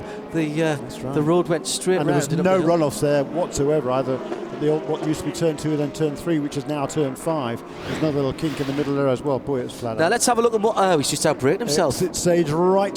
Yes, he lost it under braking there, and after that he's just a passenger as the car runs off the road. Shame for those guys. I think they might have. Yeah, they managed to keep themselves on the lead lap, but they've certainly lost it now. No, they had lost a lap before we went to that first full course caution. And yeah, it's a shame. I suppose this is a slight bit of good news for Caliber 25 Dempsey Racing and Ryan Lewis there. They had to make that stop and go a penalty. Now they'll be able to join up at the back of the pack So he actually again. hasn't lost anything, yeah. Well, they've lost a whole bunch of positions, of course, track position. I don't think he's lost a lap though, has he? No, he'll be on the same lap still. Pits are closed. Cold tyres, the team are warning Anthony Nicolosi. Dirty tyres too. Yes. Now look, but that's heads up, because he knew he was throwing gravel out, and he actually tried to get across to the side of the track there for a moment. And again, he's off the racing line there. That's a nice job by Anthony. Look at all the gravel that is pinging out from underneath that car. And there's really nothing the driver can do about that other than shake the car around a little bit to get it out. But he's doing a good job of staying off the racing line, and that will be appreciated by our clerk of the course and by his other competitors. Now, what happened to car number 37 at that restart? Because David Heinemeier Hansen was shown in second place went to the restart. Now we see he's down in 5th place, so we'll try and find out what happened to car number 37. A fabulous first pit stop by the Conquest Endurance team there. They managed to get that car out ahead of both of the level 5 cars during his round of pit stops during the previous caution, and he was in 2nd place overall when we went back to green this time around, but now he's, as I say, shown down in 5th, so we'll try and find out what happened there. But he is still at least again on the lead lap, so whether he had an off, I don't know. Unfortunately, we don't have a vantage point here. Now, just heard from our pit reporters that the 68 has gone behind the wall with a clutch problem. That is the GTC entry of Racers Group, which has got Nick Tandy in it, who's been also, in fact, there it is. I look up from my piece of paper to find the car. That's spooky. People must be listening to me somewhere who have power. To find the car being pushed, I'm afraid, rather than running on Porsche power. And the driveline problem, clutch. That's a great reported. Yeah, they had high expectations. Nick Tandy's been awesome this weekend. Yeah, and Mike Headland, who's a local guy here, who made his professional debut here at this track last year in the GT3 Challenge Series, in the Porsche Cup cars, won it, and is now back in the GTC car here, and was really looking forward to a strong run this weekend. And Tracy Crone has a huge amount of experience in all sorts of different cars. He also joining that lineup for this race here, the 6 hours at Mazda Raceway, Laguna Seca. And Tracy himself, he'd been doing a very, very good job. He was turning competitive lap times, so that team had high expectations. Joe Foster behind the wheel of the 27 Dempsey Racing Lola. Now that, they were just saying that car might have had a little bit of a problem in revving. It sounded fine there. That's the 02 car, the Extreme Speed Motorsport Ferrari. And that was Guy Cosmo. This is Jan Magnussen in the Corvette. And Jan looks very cool, calm, and that's back on board with Flying Lizards. And they've made a driver change there.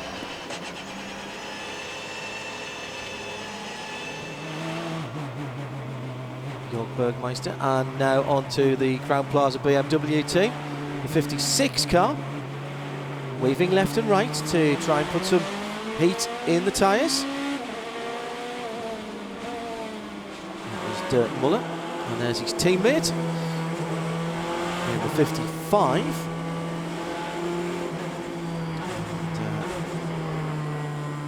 Not weaving as much. You see the TV screen that he can see backwards. It's not a sat-nav. He knows his way around here pretty well.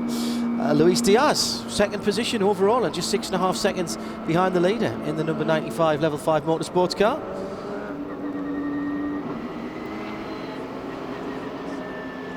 Now, the lights are out on the safety car, so we will be going green next time around.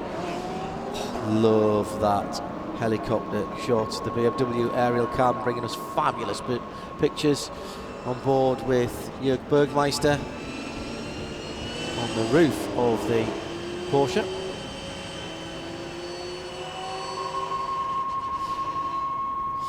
So there is Klaus Graf, the leader, and he will see the green flag first. Now behind him, that's not Luis Diaz, so there's going to be cars between Luis and Klaus for him to get through. Now, don't forget, Luis is in a P2 car, so he hasn't got the grunt of the P1. Same weight, different engine power, and you wouldn't expect him to be challenging, but nobody tells Luis that, yeah, and even if they do, he doesn't believe them, does he?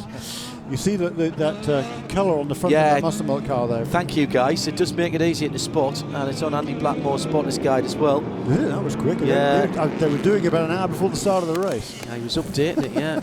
Coming back to green. And fantastic restart on lap number 36, or if you like, just on an hour of racing completed here at Mazda Raceway Laguna Seca for the American Le Mans Series. Round number 3, presented by Tequila Patron, and look at Klaus Graf. That's breathing space immediately. Yeah, it's just the prototype challenge cars behind him, though, so no real pressure in terms of his overall or class lead here for Klaus Graf. So he's going to be able to romp away here and put some daylight between himself and Chris Dyson, who's just a little way back in the pack, not too far back in the pack, but he's certainly got quite a few cars to get past before he can even set sail and have any hope of catching Klaus Graf. But judging by the pace of those two cars in the early stages, that's going to be a tall order. But you see the two core Autosport cars there leading LMP challenge at the moment, with Colin Brown at the wheel of the 05 car ahead of the 06 of Tom Kimber-Smith.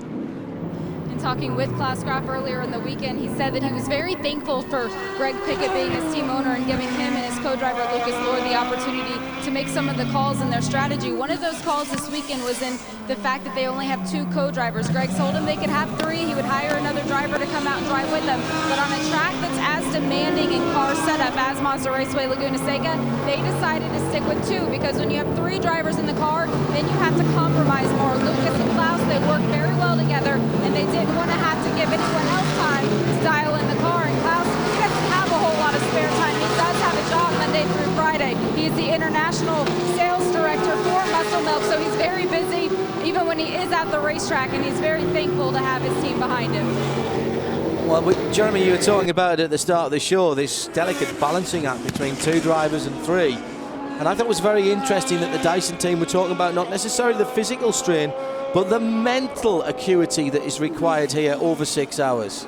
Yeah, you've really got to be on top of your game. We've seen already how easy it is to make a mistake around this racetrack. We've seen several cars running off the course and bringing sand back onto the racetrack, and that just makes it even more of a challenge. So, you've really got to be on top of it mentally. The track's not very wide. It's relatively smooth, but all this elevation change with all this traffic and the speed differentials between the cars, boy, you've really got to be on top of your mental game, and that is why Chris Dyson and many of the other teams here opted to go with 3 drivers for this race. I was talking to Chris Dyson, he said, look, I've done Sebring with just 2 drivers. It's not much of a problem. These days, the physicality of that track, of these cars, it's much more demanding.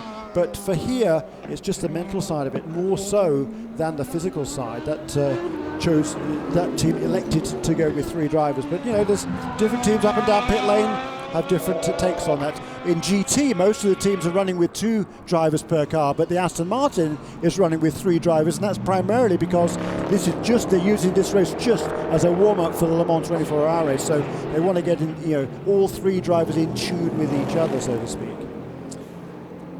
So that is the battle for first and second in prototype challenge. The 2 core Autosport cars looking very similar. Boy, they pulled away a little bit now. They've gone. They're a lap off the lead, aren't they? No, off the overall lead. Yes, indeed. But just that. I mean, just what the guys have pulled away since that restart. And Gonzalez has dropped back 6 seconds. Yeah, I think he's a bit spooked by that spin. He doesn't want to make another mistake here. So, discretion, the better part of valor from Roberto Gonzalez when we got back to green here. You saw the tyres there, just one of the tyres standing at one end at the left-hand entrance to the corkscrew. They were put there. We don't normally see those there. That's the first time I've seen them in my years of coming here. But the guys were taking rather too many liberties in the early part of the week on the promoted test day on Thursday and running all 4 wheels across the dirt. Not good for cars, not good for the racetrack either, as we're dragging on a huge amount of dirt and causing problems. So the idea was to put some tyres down there, and I think Gonzalez just clipped them last time around and has turned one up on its end, and you don't want to keep doing that. And just as we watch the PC leaders here, the 2 core Autosport cars, and they're pulling out a good margin over everybody else. But the number 25 car for Dempsey Racing, the Ryan Lewis drove that early stint, then he had to make that drive-through penalty. I see when they made their regular pit stop, they put Henri Richard in that car, which is a slightly surprising move. They knew they were going to have to make that stop-and-go penalty, so that would make sure, because the yellow came out, Ryan couldn't make that stop-and-go until he'd made the pit stop, so then Henri Richard would have served that penalty afterward. All that does, it means that Henri Richard, who's the gentleman driver in that car, he has to start at the back of the pack. Yes, yeah. Slightly strange call, I would have thought, that one. Unless they thought they were going to get him out into clean air. That's the thing.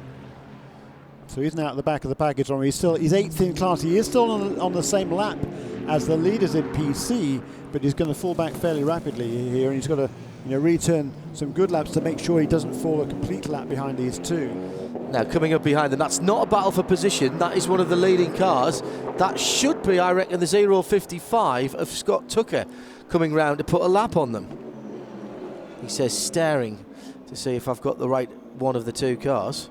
Oh, it's not, it's the 95. That's the second place car. Oh, so Diaz is further back than I thought from Klaus Graf. And indeed, a check of the timing screen, I would have spotted that earlier. My apologies. 18 seconds after the restart. He was mired in the traffic, Jeremy. Klaus gets away, makes good his escape. It was 6 seconds in the queue. It's trebled in 3 laps. Yeah, and the P1 cars,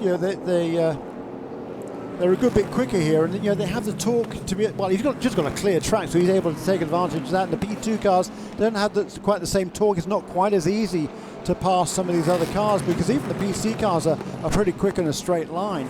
So the P2 car drivers are going to work a little bit harder to work their way through the traffic. But look at this battle here.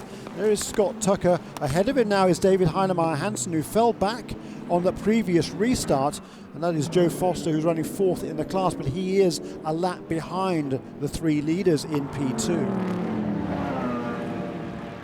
Joe Foster in the 27 car, 4th in P2. Just heading down the hill. Now there's the GT battle. Now that is quite interesting. Ollie Gavin's got away just a little bit in that battle at the end of that safety car period. Jörg Bergmeister, Jan Magnussen, very close together, just 0.2 between them.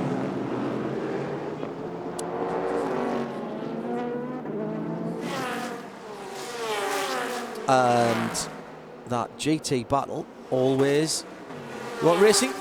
Go to the GTs every time.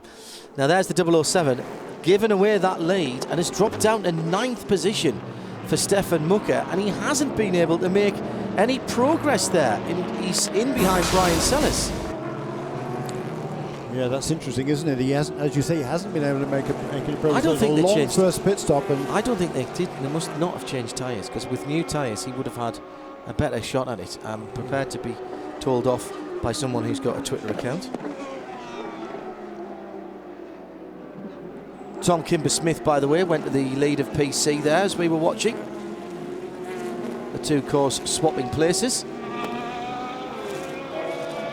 Colin Brown now into 2nd. Yeah, Colin Brown, he's the regular season driver. He's going to be driving along with John Bennett, the team owner at Core Autosport. It's a full season entry. Tom Kimber-Smith here, he's just stepping in for this one race right now alongside Alex Popov in the 06 car, and he put a whole second on Colin Brown the last 2 laps. So Tom Kimber-Smith is really romping away here from Colin Brown.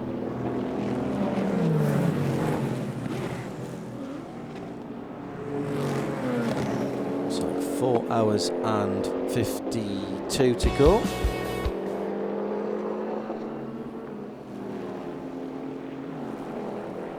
With Klaus Graf easing out a 22-second lead.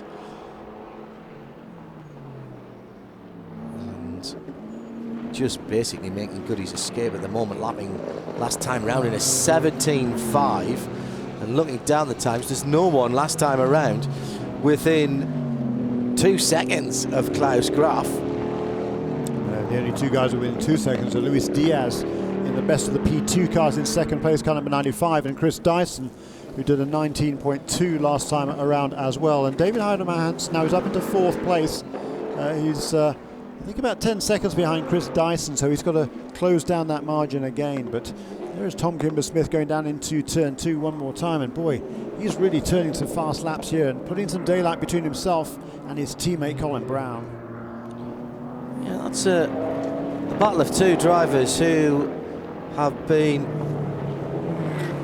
I would say, have been lauded for their sports car abilities over the years. Colin Brown had a brief flirtation with stock car racing. He's come to his senses now, although I'm sure he misses the money, no doubt. He did the Sebring 12 hours at the age of 18. Yeah. Very much a youngster there. Back in 07 now, so he's a lot of racing under his belt since then, and this is his first full season attempt in the American Le Mans Series, having been picked up by John Bennett. But it's interesting, he was actually racing in the World Challenge as well this season for the Kia team, and he got himself into some deep water last week, it has to be said, at Miller Motorsports Park. He punted off his teammate. They were running 1-2 on the last lap. Dear. He punted off his teammate, so he's not going to be driving that car anymore, so he's going to be concentrating on his efforts here in PC. Now here's the battle for the GT places with Jan Magnussen and Dirk Muller, Marco Holzer, all there. Ollie Gavin leading this class, and Jörg Bergmeister's in second. Now, what's happened here then? Because that's Ollie Gavin. Long. So he's lost second place. Bergmeister's just lost second place. Magnussen's gone through. That is not the svelte form of a Porsche in second place. It's now the muscular toned shape of a Corvette. And Ollie Gavin leads from Jan Magnussen in second place. The Vets are 1-2. And a small cheer goes up in Bowling Green, Kentucky, where the road cars are built. Just noticed that in the background there, but look at second, third, fourth, fifth and sixth. Those are the cars behind. And there's two Lizard cars there, two Porsches sandwiching the BMW. Marco Holzer, yes. In the number 44 car, there he is. With the blue shade band. There you go. Done a fine job in the early laps here as young Marco Holzer. And he's putting some pressure now on the BMW. This is a great battle, isn't it? You can see how little there is to choose, and there's a Ferrari in there as well. So that's all for position, Jeremy. Yeah. All for position. Two Corvettes, two Porsches, at least one Ferrari, and at least one BMW, all pretty much nose to tail. And just a little bit further back, when we look back down the start-finish straight, as they come to complete their lap number 45, you'll see, in fact, no, he's there already. Brian Sellers and Stefan Mucker are there as well, just coming through the picture now. That is the next two. So that is first through to 9th position, all within 12 seconds on the track. That, in fact, less than that, all within 8 seconds on the track. Luis Diaz has just done a 1 minute 17.6 last time around, which is his best lap in that car number 95. He's running in second place overall, and he's running pretty much on his own here right now, but turning some very, very good laps. And the pole time in P2 was a 15.8 set by Christophe Bouchou in the car number 055, and Luis Diaz here, he'll hand over to Frank Montagny probably in the middle stint of this race. Sorry, no, it'll be Christophe Bouchou who will take over that car, and Frank Montagny is has been drafted into the team this weekend. No, let me start that again. Frank Montagny, who was one of the final drivers from the Peugeot experience to find a job elsewhere. He's been drafted into the level 5 this weekend for this team, and he is nominated for both cars. Christophe Bouchou is just nominated for the 55 car, and as usual, Scott Tucker is planning to drive both cars this weekend. In fact, he's done just about every race this weekend, because he's done the 2 GT3 Challenge races. He's also done the 2 Coupetage Prototype Lights races as well. So once again, getting his money's worth this weekend. I think one weekend we worked out he did 8 races over a weekend, didn't we? About the same here, and it's an awful lot of driving, certainly. On board here with Jörg Bergmeister in third place now in GT. You can see the 2 Corvettes there just turning into turn 2.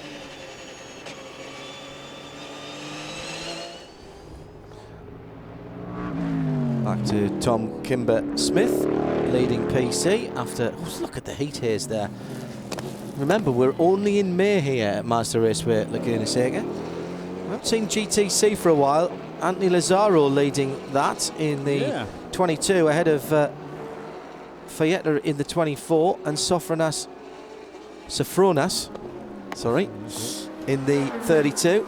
And Peter Safra's got into the pole sitting car and is sitting about 30 seconds back from those 3 at the head of the field at the moment.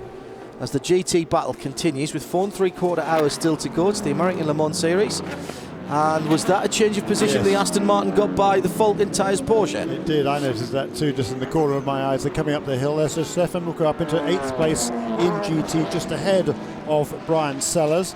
And Sasha Masson not far behind those two either, along with Scott Sharp, who's bringing up the tail of the field in GT in the second of the ESM Ferraris. And Sasha Masson has gained on those guys quite quickly, actually. He's been lapping very nicely in the very low 1 minute 25 second brackets. And he's been taking half a second and more out the guys ahead of him.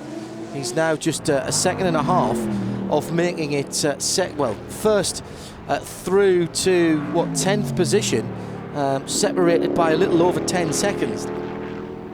That's what we like in GT. So don't forget, if you want to get in touch with us here in the studio, Jeremy Shaw Racer, at Jeremy Shaw Racer, and at Specutainment. Mixture of speculating and entertaining. Specutainment and Jeremy Shaw Racer for our Twitter, and ALMS.com. A number of people asking, I think we've got a few new viewers this week, and welcome to you on ESPN3. A lot of people asking about the different engine regulations for classes and things like that. And rather than me going through it all here,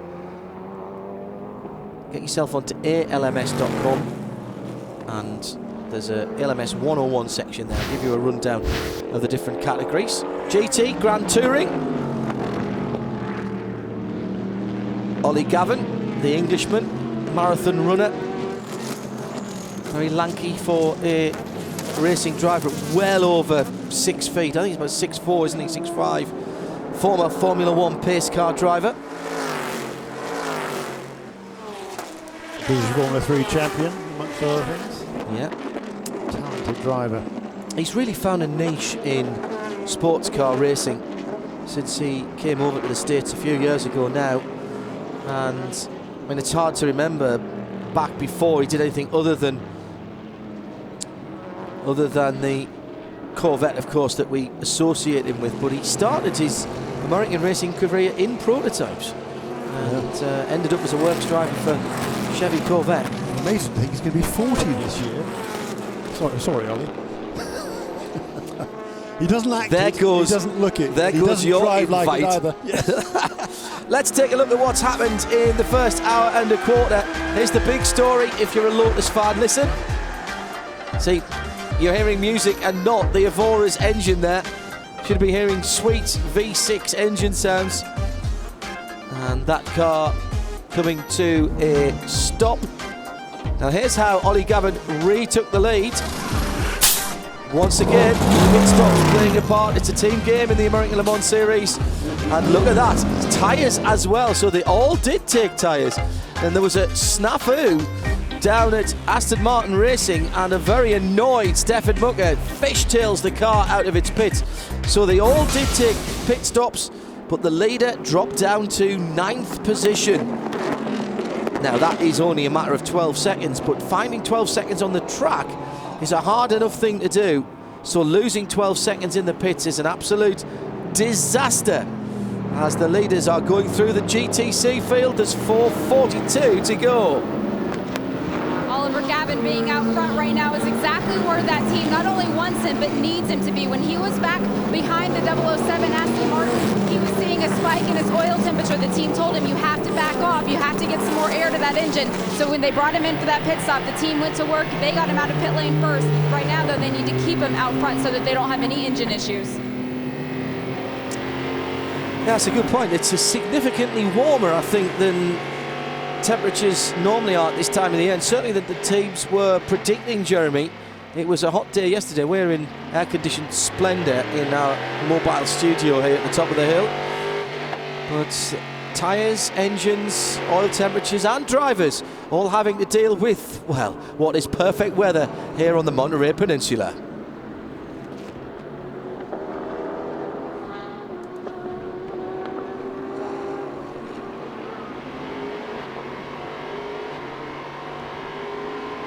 So On goes Ollie Gavin, blue flags waving for the Porsche ahead of him. And he'll go down the inside into the Andretti hairpins, turn 2. And that, in fact, is the Alex Job Racing GTC car that he's just gone by.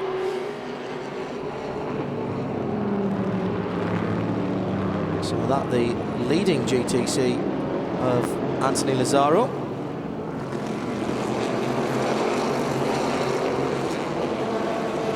It'd be nice if we could get a nice long run now to see where everybody stands. Klaus Graf has cleared off into the distance. He's lapping in the 18s and the 19s. Nobody else under 1 minute 20 at the moment. The lead is 25 seconds. Chris Dyson's car is not on song, is it? That 16 Dyson AER Lola. In the 21s now, that's the first time for a little while that he's taking time out of Luis Diaz in second place, who's the leading P2 car. So it's 6.95, 16 and 0.55, the top, 6.95, 16 and 37, the top 4, with Hennemeyer Hansen closing in just a tad on Chris Dyson. 4th position overall, but not in class. Some 7 seconds between those two last time around. Back to the head of the GT field, going across the start-finish line now in team formation, 4 and 3, the two Chevrolet Corvettes. And Anthony Nicolosi just coming back through the field after his spin earlier on in the bright red prototype.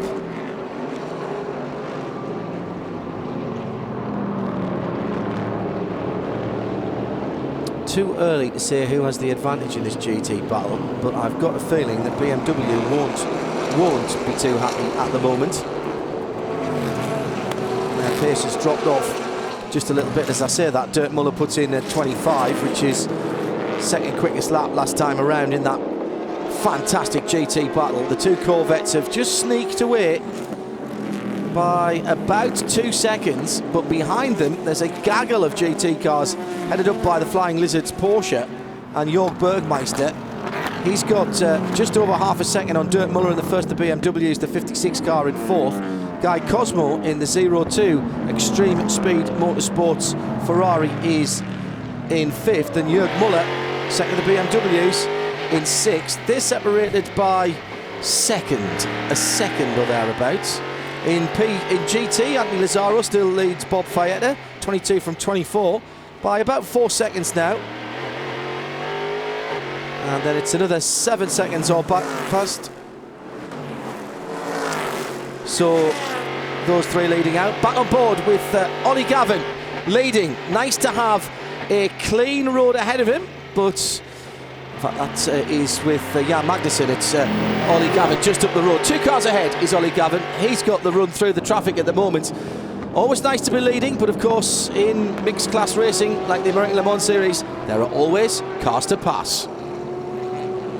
And Oliver Gavin, he is the most senior member of the Corvette driving crew. He has 35 wins with 10 different co-drivers when you count his win at Long Beach with his recent co-driver, Tommy Milner. But he also does a lot of other things. He's also a marathon runner. His personal best time, 2 hours and 54 minutes and 20 seconds. And when he runs his marathons, he always does it for charity. He's raised $160,000 for children's charities, as well as $50,000 for cystic fibrosis. So he does a lot for the community. He does a lot for the racing community. And it's certainly nice to have him out here. Yeah, he's a smashing guy. He lives about 15-20 minutes from me. I did a very long interview with him relatively recently about his early career, and it's easy to forget, as I said earlier, just how much he's done before he got in the Corvette, and we think of him as doing very little other than Corvettes up until recently. 4 hours and 37 minutes to go. Klaus Graf leads by an increasing margin. It's almost 40 seconds now. Luis Diaz is the best of the P2 drivers in second position, with Chris Dyson in third. Tom Kimber-Smith in the PC battle leading. And we'll be back with more from Mazda Raceway Laguna Seca next.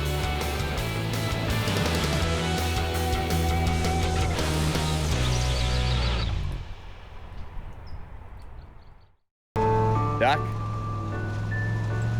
Doc? Goose!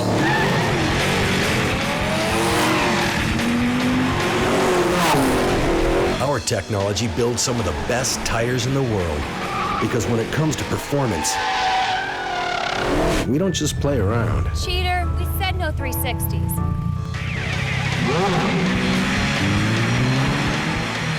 Who's up for some leapfrog?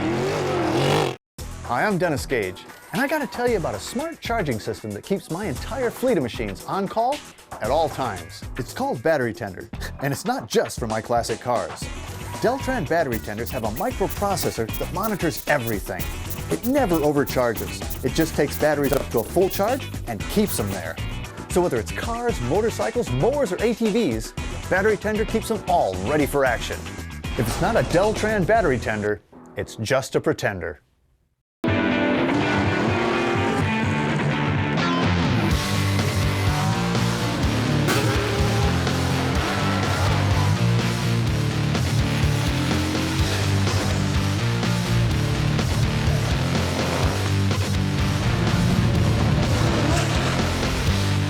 The drive that fuels the WeatherTech racing team is the same that drives us to make the highest quality automotive accessories. WeatherTech, driven to perform. What do you drive? Is it inspiring? Was it built by a behemoth car maker? Or insightful craftsmen obsessing over the details, building better cars for a discerning few? Are you one of the few who care about what you drive and how it drives? We're with you because we believe if it's not worth driving, it's not worth building. We build Mazdas. What do you drive? The American Le Mans Series presented by Tequila Patron. The fusion of man, mind, and machine in the ultimate test, where the fight for first is around every corner and the sole focus of every driver. It's 100% adrenaline because the battle for the win is everything. And there's only one place in North America to see the thrills of Le Mans. It's the American Le Mans Series, presented by Tequila Patron. Coming at you on ABC, ESPN 2, and ESPN 3. Round 3 of the American Le Mans Series, presented by Tequila Patron. And we're not even a quarter of the way through this race yet, as we have 6 hours to run today in the California sunshine. John Hindhaugh and Jeremy Short watching Klaus Graf ease away from the field as it stands at the moment, 40 seconds plus lead over Luis Diaz, who leads the P2 class in second place, 6 from 95. Chris Dyson clearly struggling. His lap times down to a 23.7 last time, but Luis Diaz was an 18.3, faster than even the leader. Ennemeyer Hansen, the 37 car, in 4th place, second in P2, is just a second behind Chris Dyson and will be challenging him fairly shortly. In the GT categories, sorry, in the PC category first of all, Tom Kimber-Smith leads for Court from his teammate in the 05, Colin Brown. And in GT, as we go on board with Level 5 Motorsports, third in class, excuse me, 5th overall. Scott Tucker, the man with his name above the door, driving that one at the moment. And in GT, great battle, the two Corvettes leading 3.5-4 seconds between Ollie Gavin and Jan Magnussen. Within 3rd place, this car, Jörg Bergmeister in the 45 Flying Lizard. If you look, just might be able to see the bright yellow of the Corvette in front. There it is. The two Corvettes bossing this one at the moment. Guy Cosmo in 4th for the O2 ESM Ferrari team. He's not too far behind Jörg. It's just split up a little bit. Remember, we had the top 9-10 cars within 12 seconds recently. It's gone out a little bit further than that, but not too much. And Aston Martin were leading this class not so very long ago, certainly qualified on pole, led away from the start with Stefan Mucke. And we wondered what happened to them in the first pit stop. They did take tyres. Well, thank you to Aston Martin Racing for tweeting at Jeremy Shaw Racer and at Specutainment. They had a problem with the fueling in that pit stop, which is what took them out of the lead. Yeah, that's one of the reasons why they're doing this race. Obviously, Adrian Fernandez has some support from Lowe's home improvement stores that they want him to race over here in North America. But this is also great preparation for the Le Mans 24 Hours next month, and they want to find out as many problems as they can before they get to Le Mans. And he's back up to 7th position, Stefan Mucker, in the 007. Now we're watching the 02 car. This is Guy Cosmo. He's had a great weekend, as have Extreme Speed Motorsports, but they have attracted the attention of the race officials. Some contact with one of the BMWs, I believe, is being looked at the moment by race control. Now, we can give you the same pictures that race control are looking at, so you can be the race director. Coming out of the corkscrew, did the BMW jump, or was he pushed? Ooh, that's tough to call. Yeah, there's no way you can make any call from those two pictures. We need to see a few seconds before. Yes, and behind the tree, Dirk Muller it was who was the victim, if that is the right. Oh, I think he might have just lost that on his own. It's impossible to tell. Yeah. Impossible to tell. Even the onboard from Ferrari might not tell us the full story either. No, we need to be looking at the front of the Ferrari and the back of the BMW, see if there's any physical evidence, I think, here. Yeah, it's certainly unusual. Get the forensic kit out. To lose the car over once you turn in over the crest there, but it is possible because the car does go very, very light, and even the faintest contact will send you around. Well, you wanted to have a look to see what Guy Cosmo saw. Here's what he saw. Well, there's a nice gap there. Watch for the curb on the right. That's the braking point. There it is. He's closing in. He's closing in. Oh no! Convicted. There. Your witness, my lad. I put it to you, Mr. Cosmo, that you may have just biffed that BMW out of the way. Me? Probably about the best I could come up with, actually, as a defence there. Plead the fifth, I think, there straight away.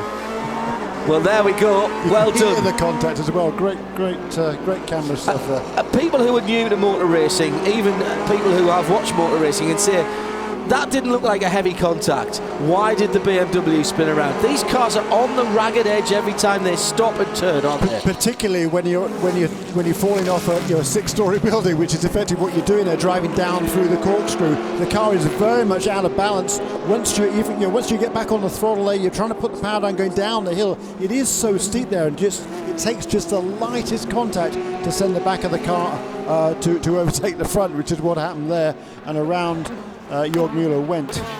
And there is just a slight bit of damage on the right front of that normally pristine ESM Ferrari. Yeah, a little bit unfortunate there's a guy. So he looked to the inside. I don't think he was probably trying to make a pass, really. No. And I think, that's not deliberate. No.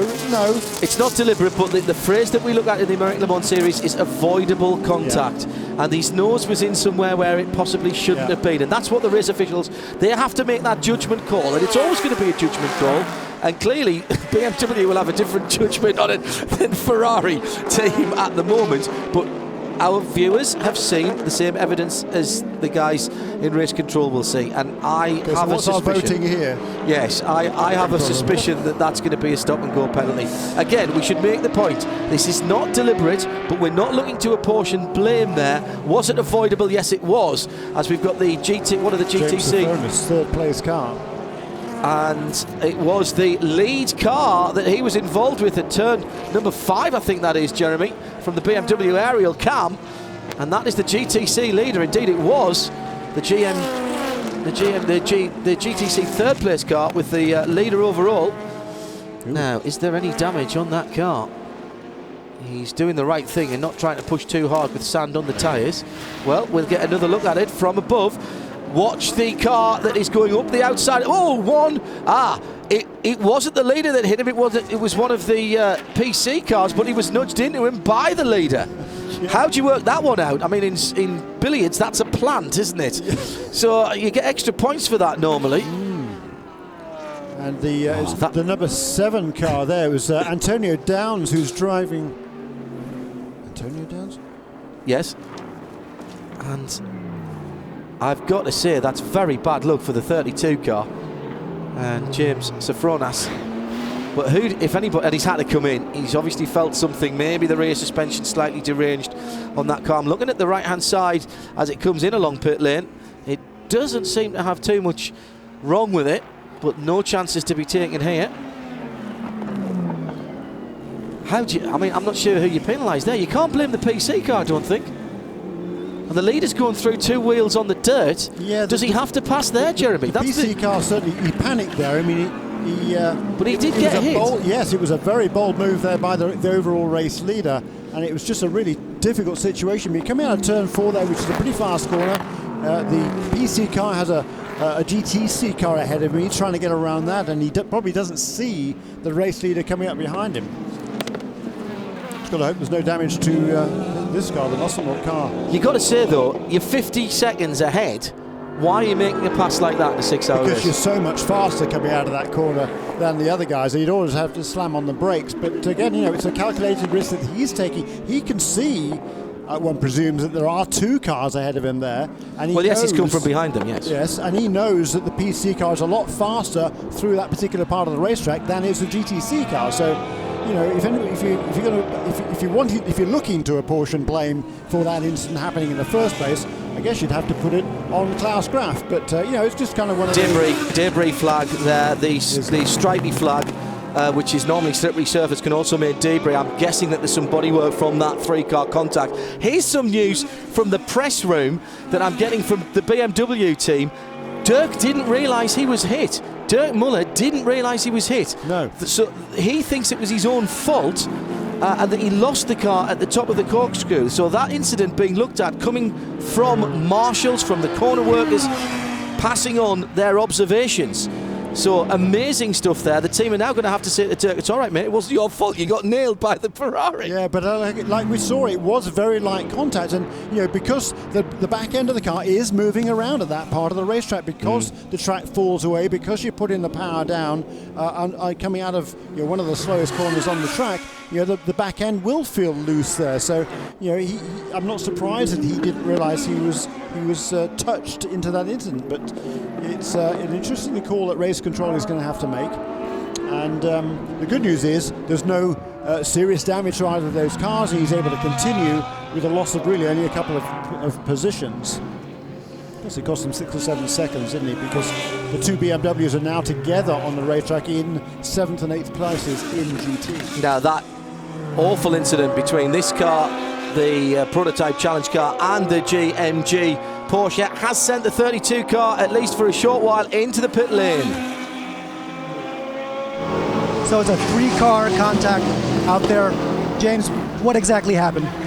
Well, the spotter told me I had 2 prototypes coming up behind me. I was kind of giving them room, maintaining my line, being predictable, all the old school rules you follow when you have faster cars approaching. And this guy tries to make a low percentage move and just turns into me. It takes me for a ride at about 120 miles an hour. I'm really upset. I'll find out who that driver is and have a little discussion with him. It's just a shame because we were running a different strategy, conserving tires, fuel, just mapping out a different plan. We didn't have the ultimate speed, but we had a pretty good pace, even though the tires were falling off. So I don't know, it's disappointing. I took a good hit there. Last spot on all the tires, just making sure I didn't get collected. And, now Alex is in the car and just got to support him, just kind of keep carrying on. A very disappointed James Safronis.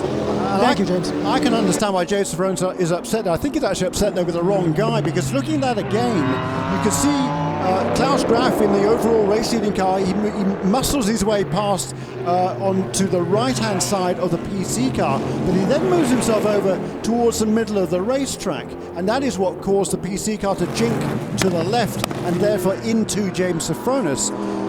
Whereas Klaus Graf, he had plenty of room on his right side. He didn't need to move to the middle of the racetrack. He could have stayed to the outside. It's a dirtier line out there, but it's his responsibility to steer clear.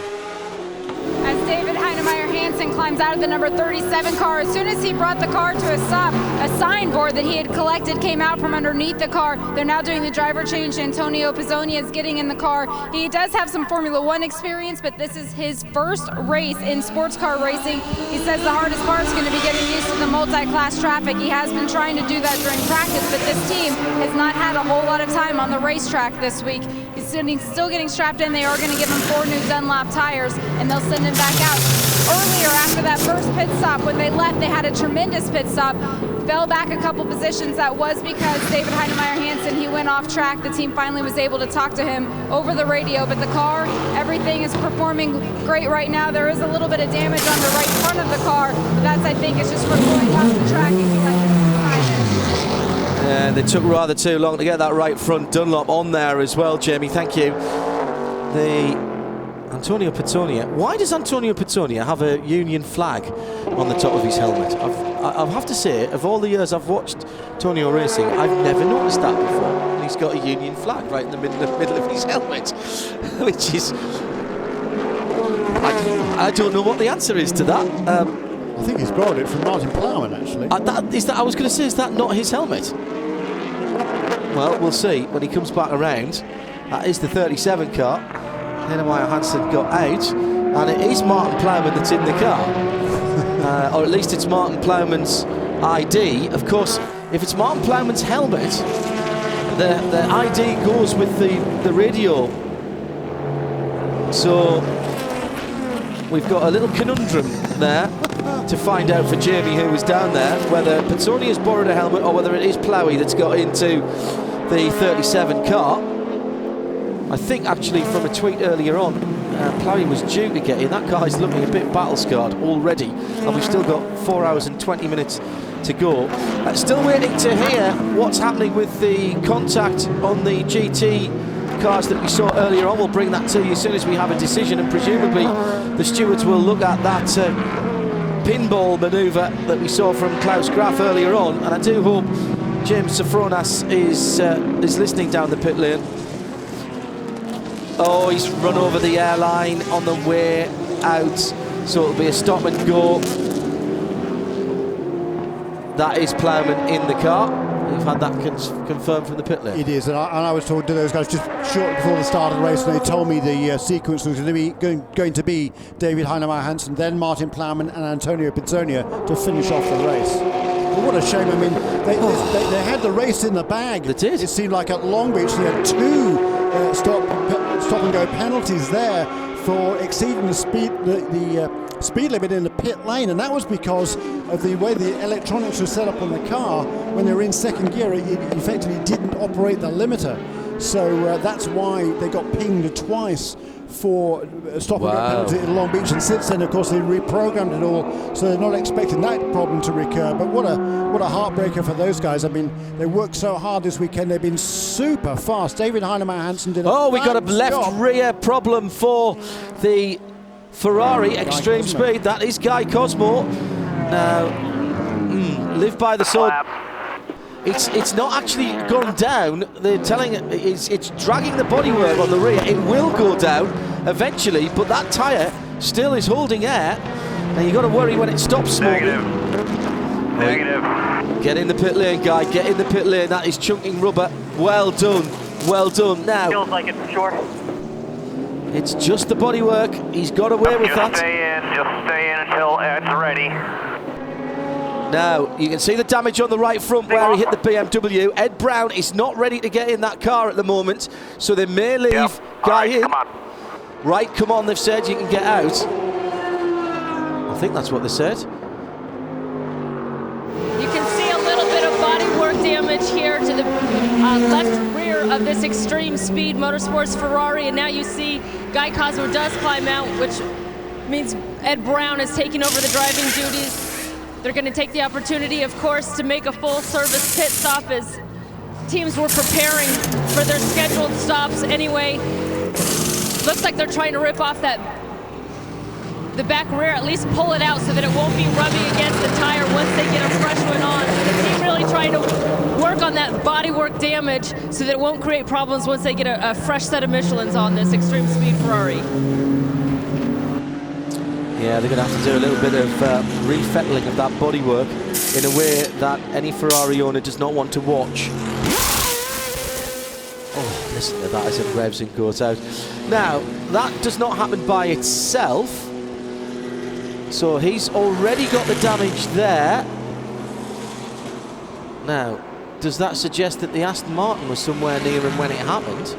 That's a long way back round the lap. That may have happened in the braking area to turn to the Andretti hairpin. And again, forensic evidence required as the ESM Ferrari rejoins.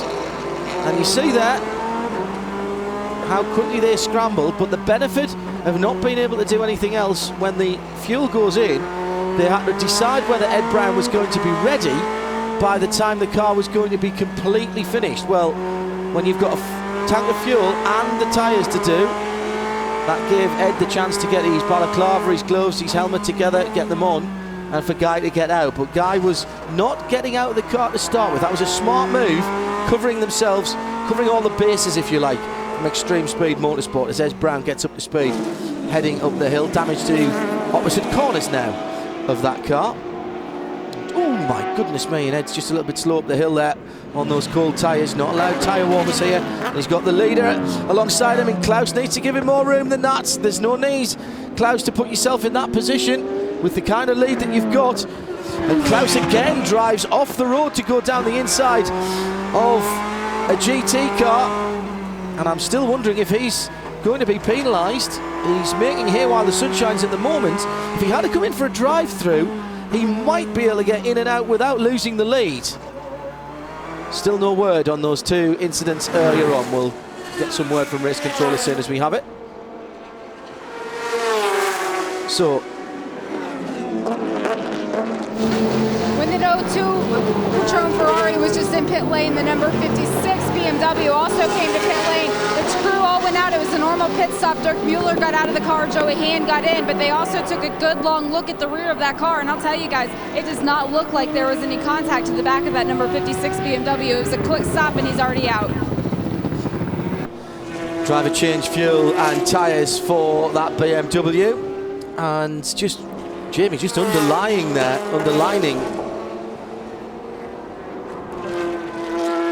it's really interesting to hear that the guys, even the guys on the car, didn't realise they'd been hit. Now let's have a look at the back of that Ferrari. How did that get folded in so much? It looks fine now. So was that in fact a wheel problem, or it did look to me as though the bodywork was folding in? I wonder maybe, Jeremy, if they've started to lose a wheel nut there and the wheel was running off, and fair play to Guy if he's felt that, because that bodywork, no, it's rubbing again, look, it's rubbing again. Left rear of that car. Now we're hearing from trackside that there was contact between the 007 of Stefan Mucker and that car, so as the leader's in, well, he's lucky not to have a stop-go, and surely so is the 02 as well. But three corner workers say there's been some incident as the leader's in for a leisurely pit stop. Klaus Groff now out of the car. He was helping his co-driver Lucas Lord get his belts done. Lucas already in and ready to go. There's 4 new Michelin tires going on the car. They did do fuel as well. It was a very quick fuel stop. They seem to have gotten their issues sorted that they had at the last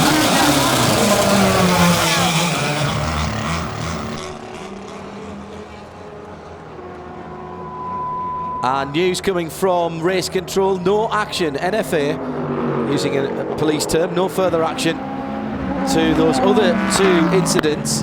But the Aston Martin has been pinged for avoidable contact, as reported by the corner workers. And Stefan Mucker will have to come in to serve a stop and hold. So that's stop and go, and then he goes, and in he comes straight away to do that. Smart move, get in and out early.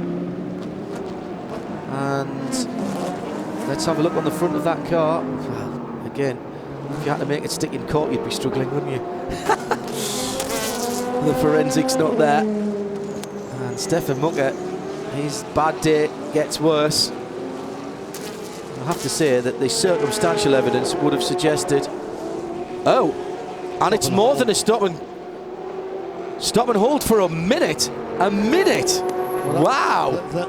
That's apparently a stop and hold for a minute means it was a deliberate contact. Yes. Certainly, they can't see any damage on the car. The steam coming out of the front of it, though.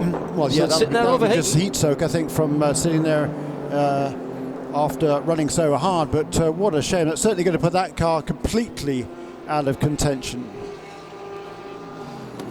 and more. There'll be some more penalties in a moment, but let's go down to the pits and have a quick word with Guy Cosmo. And Guy, we're just getting word that the Aston Martin, they just served their penalty as stop and hold for 60 seconds for avoidable contact. Think that's an appropriate penalty? Yeah, I mean, you know, accidents happen out there. We're all pushing so hard to run pace. It's pretty unbelievable, the parity and the competitiveness of this GT class. But he was actually catching up pretty quickly, and he was in no distance to actually make a pass on me, and I think he just misjudged his braking zone, and he locked up. He hit the back of me. You know, accidents happen, but he had the speed. He was going to get around me, so, you know, it is what it is. A little bit of bodywork damage, but you had worked your way through the field up to the 4th position. What condition are you giving this car over to Ed Brown? Our Tequila Patron Ferrari is just strong. The team's done so much work over the winter and this season so far to get us up the grid. Had a solid run, actually had a bunch of contact. I was hit by the Muscle Milk car, had some contact with one of the BMWs. Somebody else got me in the side, and you know, it's rough. We got many more hours to go, but we're working our way to the front. We're going to see how Ed Brown does out there now, and we're going to bring it home for extreme speed. All right, thanks, Guy. In the pit lane is the 4th place car, or 3rd as it was, 4th place now for Chris Dyson. Also Scott Tucker in the pit lane as well, the 16. Lola is getting service. Chris Dyson climbed out of the car and just shook his head. It's been a rough race for the guys so far. You can see in the pit stall, they pulled in crooked. It took the team some time to get the car pushed back so they could even fuel the car. But as Chris was approaching pit lane, there was some, I think there might have been a little bit of contact with the tires. If not, he got very close to the tires, had to put the car in reverse to even get down pit lane. So day's not getting any better for Dyson Racing.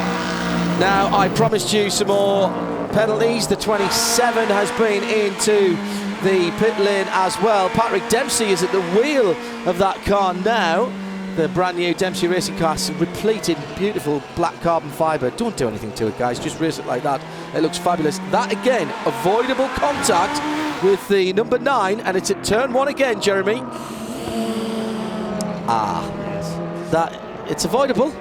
It's contact. Yeah, I don't think you can argue with that, can you? No, he kind of died down the inside there, and I think he probably realised about 4 or 5 seconds before he actually made contact. I don't think I'm in the right place here. Tried to lock him up, tried to get out of the way, and you know, it's a shame that the number 9 car there, I'm not sure who was at the wheel of that car, but it was Gonzalez in the 9 and it was Foster in the 27. Okay, it was Joe Foster in the wheel of the 27 car. But Roberto Gonzalez, if he just looked in his mirrors there, looked to the left in his mirror, he'd have seen the 27 car was steaming down there.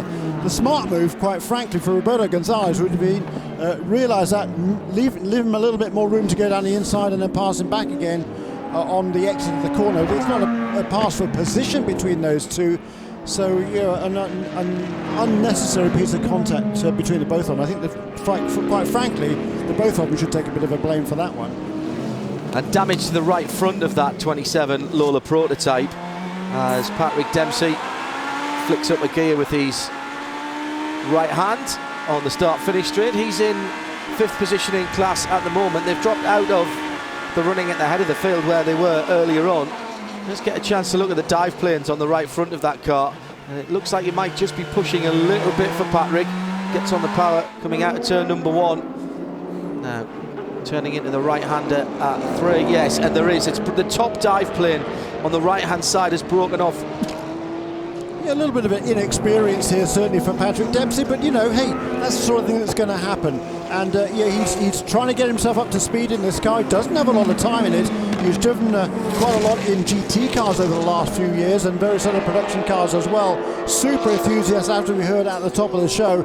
And you know, he's just it's going to take him time to really learn the limits of these cars, how late he can brake, and how he can make these moves. And yeah, he made a bit of a mistake there, but mistakes are going to happen early on in your career when you're stepping up, making such a big step in terms of performance of the car, as is Patrick Dempsey doing right now. Yeah, but don't forget that was Joe Foster in the car. Oh, I'm sorry. Yeah, Joe. But even Joe, I mean, yeah, he has a lot more experience than Patrick. Yeah, I beg your pardon, Patrick.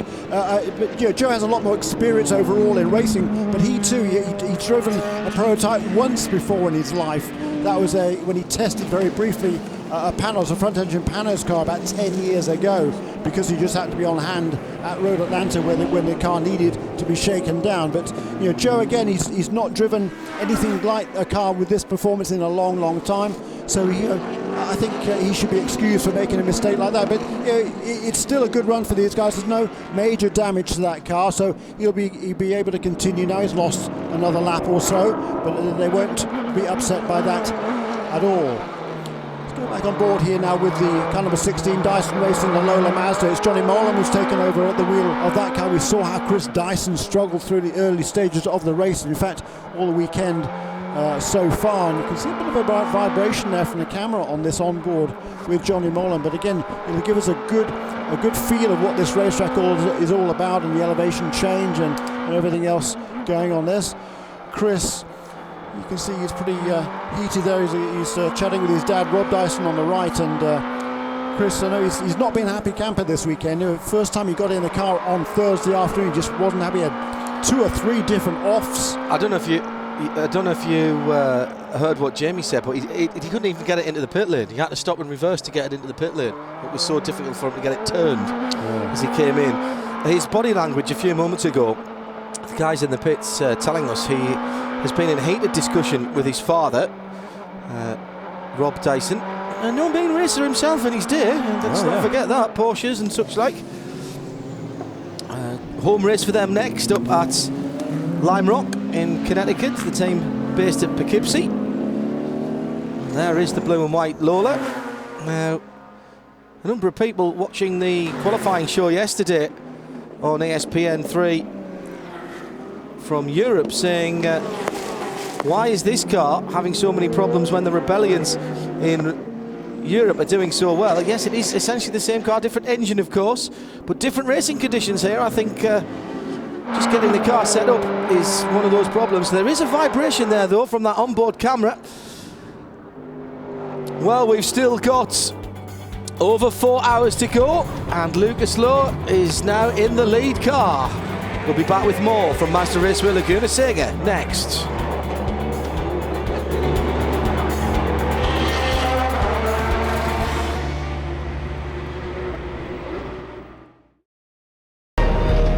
Everything we ever thought of.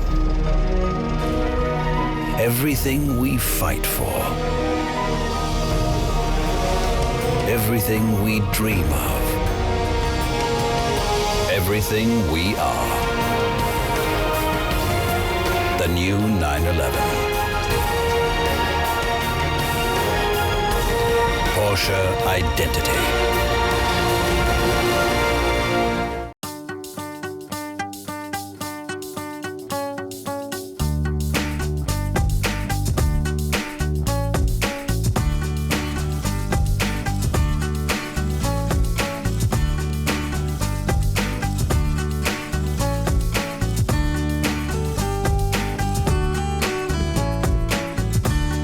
When it comes to fun family getaways, it's got to be Holiday Inn Club Vacations. Room to be yourself.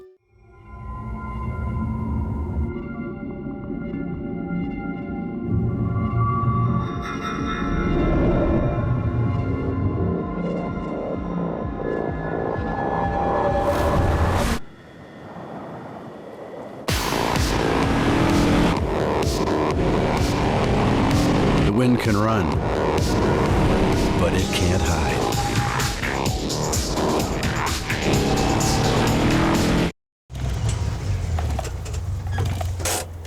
Hey man, you're supposed to work up a sweat doing the work, not starting your equipment. A friend of mine who's a fireman told me this is what they use when they need stuff to start. This SEF has no ethanol in it, so it can sit in there for months and start up easy every time. Plus, it's pre-mixed with oil, so you can pitch this stuff. Try SEF, the perfect fuels for gas-powered tools.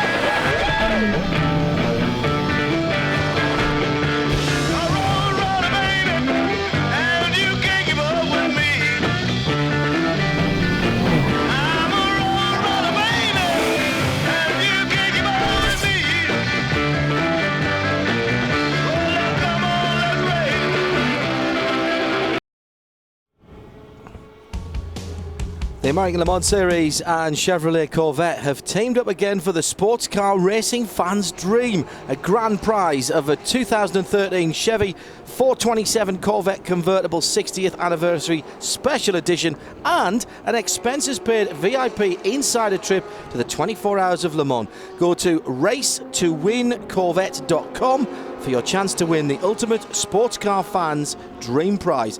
Racetowincorvette.com. I don't think we can enter. It's not allowed. Lucas Lurr continues to lead. And there is the number 6 Muscle Milk car going through traffic. Hasn't been all smelling of roses for that car. Now the American Le Mans Series races on the greatest tracks in North America. That is the Corkscrew. And just look at the numbers. Justin Bell was out on track earlier in the week to show us just what makes the Corkscrew here at Mazda Raceway so challenging.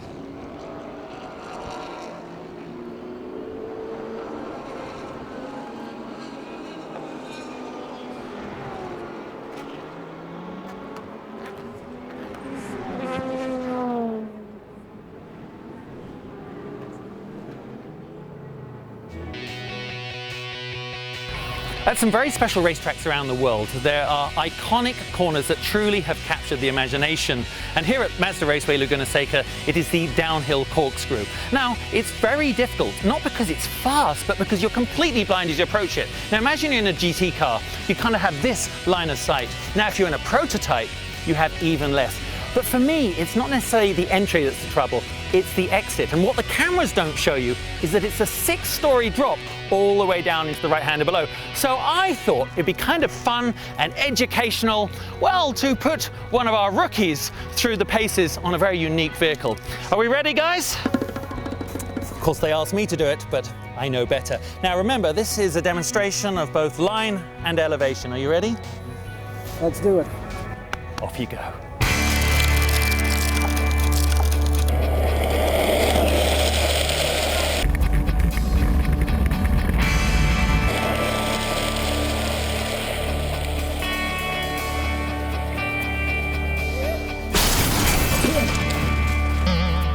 Are you okay? Are you okay? Are you okay? Oh, he's not.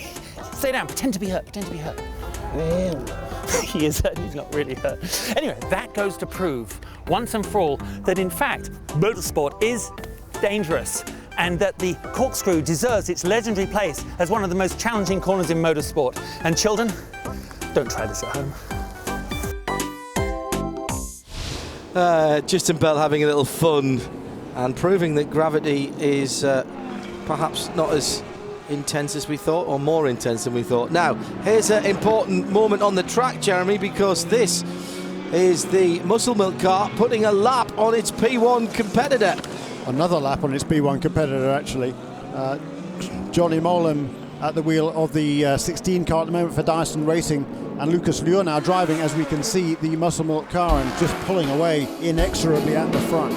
Now, this is what happened earlier on with Klaus Graf at the wheel. Watch the Porsche on the inside. James Sofronas, no way to go. Not his fault, and he gets the worst of it. Yeah, and you saw there how the Muscle Milk car, here he is, he's in the middle of the road there, and, you know, did he need to be?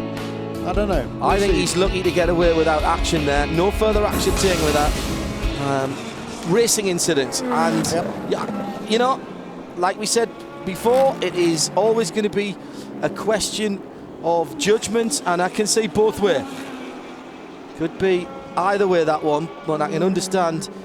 Put it this way, I'll put it this way, Jeremy, if they'd called the car for a stop and go or a stop and hold for contact, I think everybody would have understood. On board with Patrick Dempsey, driving his own Lola Coupe with the BMW Judd engine. Now, earlier his teammate had a problem. That was Joe Foster, who started the race and was doing a pretty good job. There was some thought that maybe they weren't getting full revs from that engine early on, but it seemed to clear itself. But Joe had a bit of an incident. Watch the black car behind. Yeah, that is Roberto Gonzalez, who led the class early on in PC, and Joe Dempsey drives down the inside. You can see him there, locks up the brakes, get onto dirt on the inside, but contact inevitable at that stage, and certainly it's a very optimistic move there by Joe Foster, and he has to serve a 1 minute stop and hold penalty, so that really cost him a lot. It cost him probably a couple of laps in total, certainly a lap and a half. And so that's put that car farther back in the order, but still it's been a good day for Dempsey Racing. They're gaining a lot of knowledge about this Lola Judd chassis, this new combination for this team. So Patrick Dempsey driving the car. His next race car outing will be on the 16th and 17th of June. And that, of course, is at the Circuit de la Sarthe at Le Mans. Earlier on, we caught up with Patrick to ask him about the iconic race. It's everything. It's like you're climbing Everest. It's so emotional.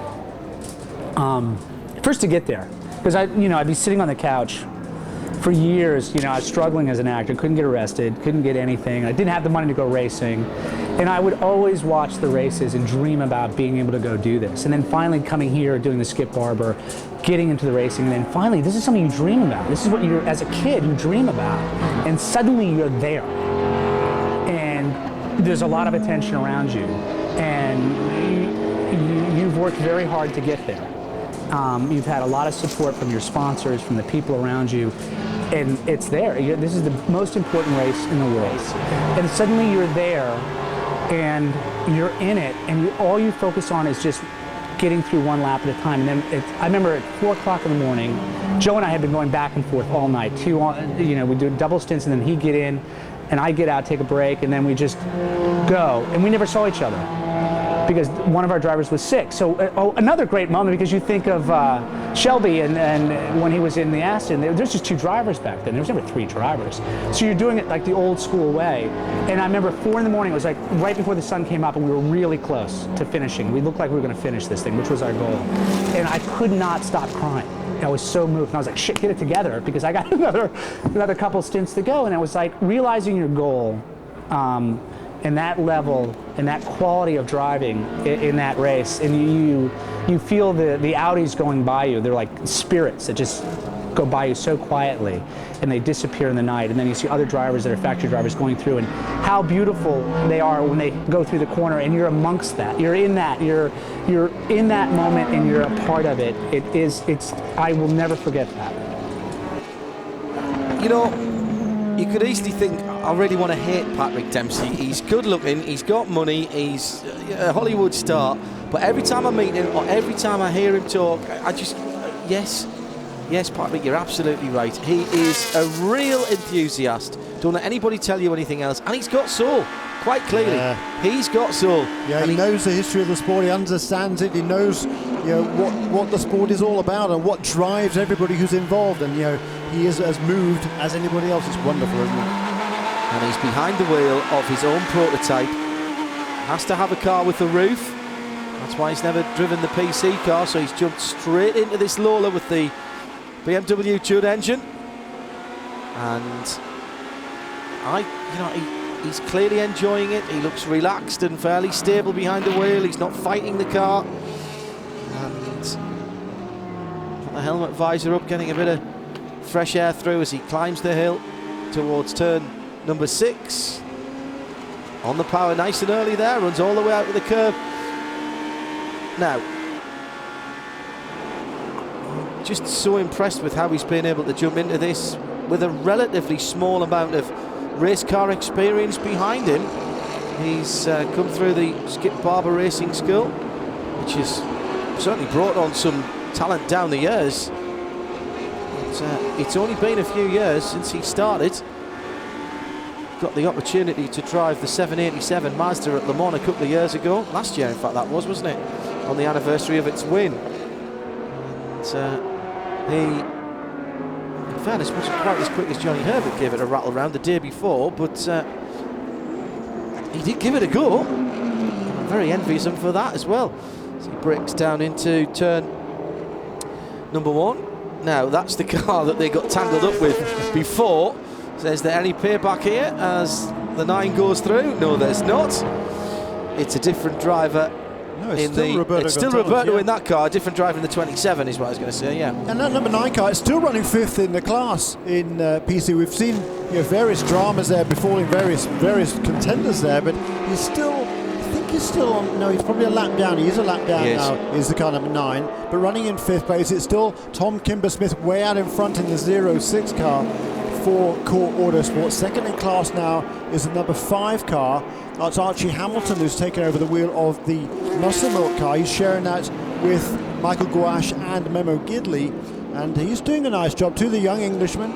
He's not got a lot of experience, but he's driven open wheel cars and some GT cars over the last. Oops, there is Patrick Dempsey pointing the wrong way at the top of the corkscrew. Yeah, it looks like he's just clipped the tyres on the inside on the way now. Yeah, he's lost it under braking and got himself to that position. It's a tricky position. He's got to find reverse gear now, which isn't that easy. Or else you can just push the tyres out of the way, I guess. Well, that's the damaged side. So if you're going to do any damage, do it to that side. That's the one that, yeah, he can't. He doesn't know how to find reverse. No. Probably hasn't had that course yet. I think this is going to bring out, another full course caution. Apart from anything else, they're going to need to move those tyres back into position there on the apex of that corner. Otherwise, everybody's going to be cutting that corner and bringing all that dust and sand back onto the racing line. Coming up the top of the hill, and back end just got away from him, as you say, Jeremy. Now he looked to have started to brake in the right place, to be honest. Yeah, I think there's a couple of cars ahead of him. He's probably got one eye on those 2 cars. He's still trying to brake the car as deep as he can into the corner. And like I say, maybe the brake balance not quite set up right on that car, the rear. And it is slightly off camber there. You come over a little bit of a crest before you turn left to go over that cliff at the corkscrew. So it's the car is very light there under braking, and it's very easy just to lose a little bit of concentration there. And that's enough to turn that car into the spin. You're not able to catch it at that point. He's got it pointing in the right direction without the full course caution, so well done to him and the marshals. But this is going to get an opportunity now for all the other, everybody else to cut that corner up the corkscrew and really make that track very, very treacherous indeed. I hope that doesn't happen. Well, the question is, I think the tyres have been pushed slightly over the eye line of the drivers, if you see what I mean. They may think they've gone. They might get a bit of a shock when they find they haven't. Lucas Löhr leads, and he's back out into the 21s again now. No need for him to go any quicker. The car can go 3-4 seconds a lap quicker than that. Luis Diaz in second place in the 95 level 5 racing car leads P2. At the front of that normally pristine Lola is looking more and more battle scarred for Patrick Dempsey. Patrick down in 27th position in the 27, 5th in class. As Lazaro's just pitted from second place in GTC. Bob Fayetta leads that in the 24 car now. They've just swapped over on that pit stop. In PC, it's Johnny Morlam, it's Tom Kimber-Smith in the 06 core car, leading from Archie Hamilton in the second place car, the number 5 machine. Archie, famous name, yes. Duncan Hamilton is his grandfather. And big. He won Le Mans 1953. 53, yeah. So it's coming up next year is a big anniversary. That was the word I was looking for. 21 years of age is Archie Hamilton, and I was talking to Memo Gidley, with whom he's sharing that car along with Michael Gouache this morning. And Memo, he's very impressed. Archie tested the car at Button Willow Raceway Park about 3 or 4 hours drive from here, and he did a very, very, very nice job. And he's been doing a good job all weekend long here at Mazda Raceway Laguna Seca as well.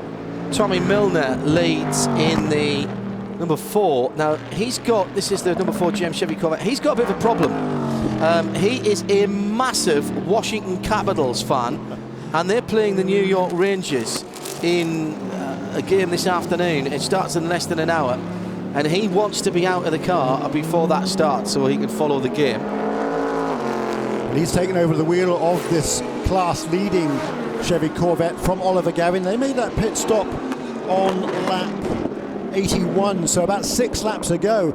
It was interesting to me that Oliver Gavin, he was the last of the GT leaders to come onto pit lane and make that pit stop. So excellent fuel economy there, and great longevity from those Michelin tyres on this Corvette. and he's now got himself an 8-second lead over the second place car in GT, which is Patrick Long, who's back at the wheel now of the Flying Lizard Porsche. They made a driver change on their last stop, with Jörg Bergmeister handing back over to Patrick Long. So just one stint in the car for each of those two drivers. Many of the other drivers double stinting. So again, all sorts of different strategies here, and I fancy that's just to make sure that the drivers are as composed and as relaxed as they could possibly be when we get towards the closing stages. It's going to be a very grueling race for these guys.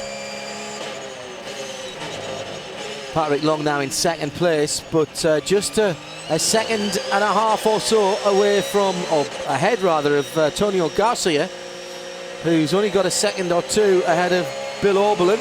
So that's another Corvette and then the two BMWs in fact, but Joey Handsome 12, another 2 seconds further back from his teammate. That GT battle, it hasn't really exploded, but it hasn't gone out either.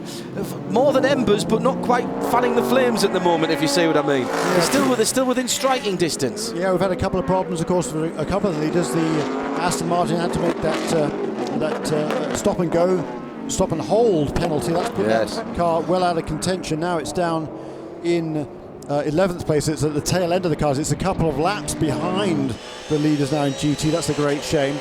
And of course the 02 car that was driven early on by Guy Cosmo, that car having had that puncture as a result of contact with the 007 car, that also now is a lap or so down with Ed Brown at the wheel. Actually, he's right ahead of Darren Turner, and Darren's closing in, as you'd expect. Rapidly. It's 7 seconds at the moment, but Darren took 3 seconds out of them last time around. So that will be rejoined. So that's the only penalty. Sorry, no, it's not, because we had the 27 car as well. Just 2 penalties, and quite a bit of contact. Joe Foster and Stefan Mucker called for avoidable contact. 3:45 to go, so still 3/4 of an hour away from half distance on this race, and yet to see this GT field really find who's got the advantage at the moment. They're not racing wheel to wheel and door to door as often we see in GT, but no less a battle going on, as they are all just a second or 2 seconds between them in the top, well, certainly the top 7.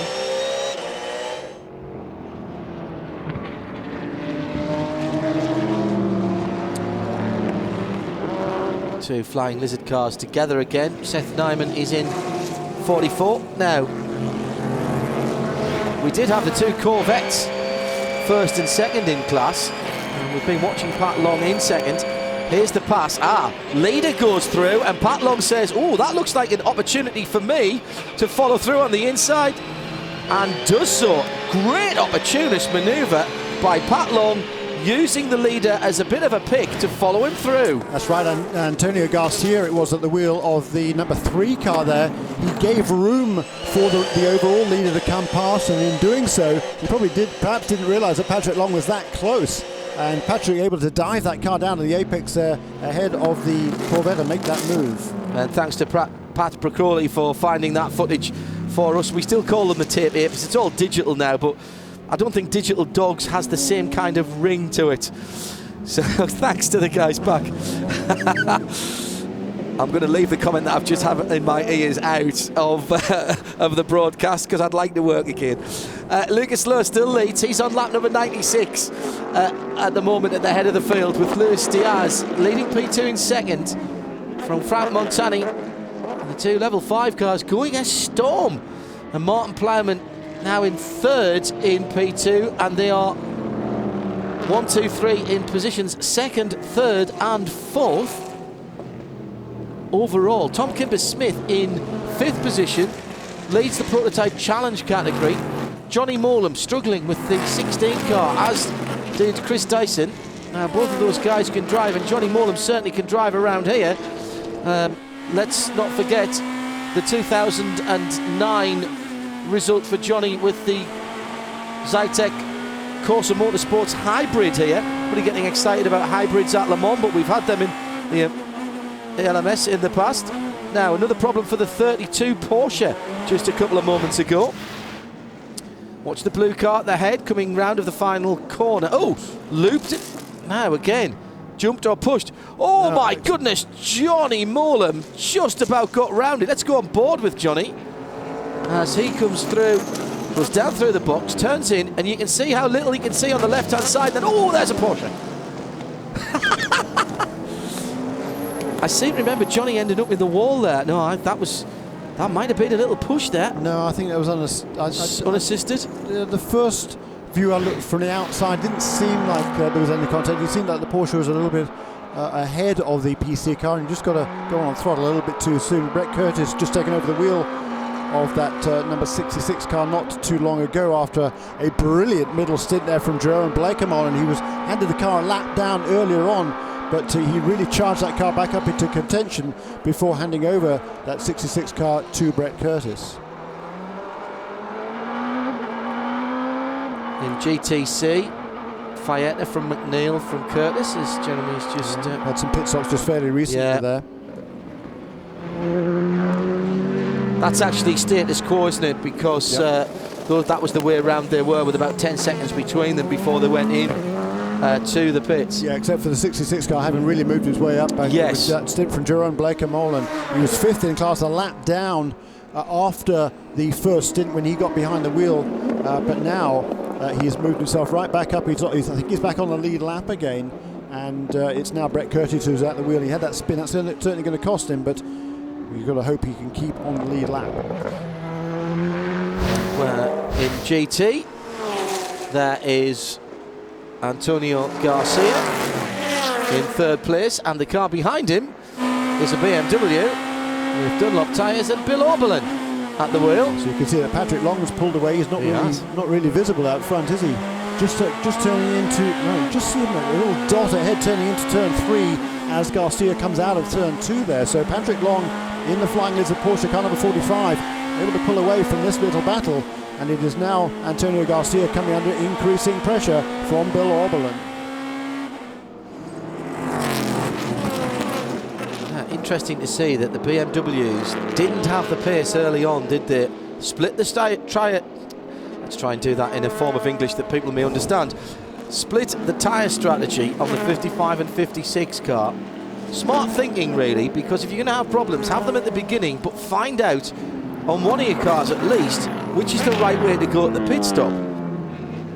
Becomes a bit of a moving science experiment, but I think that's pretty clever, because they are now picking up the pace, and we've seen this before, Jeremy, haven't we?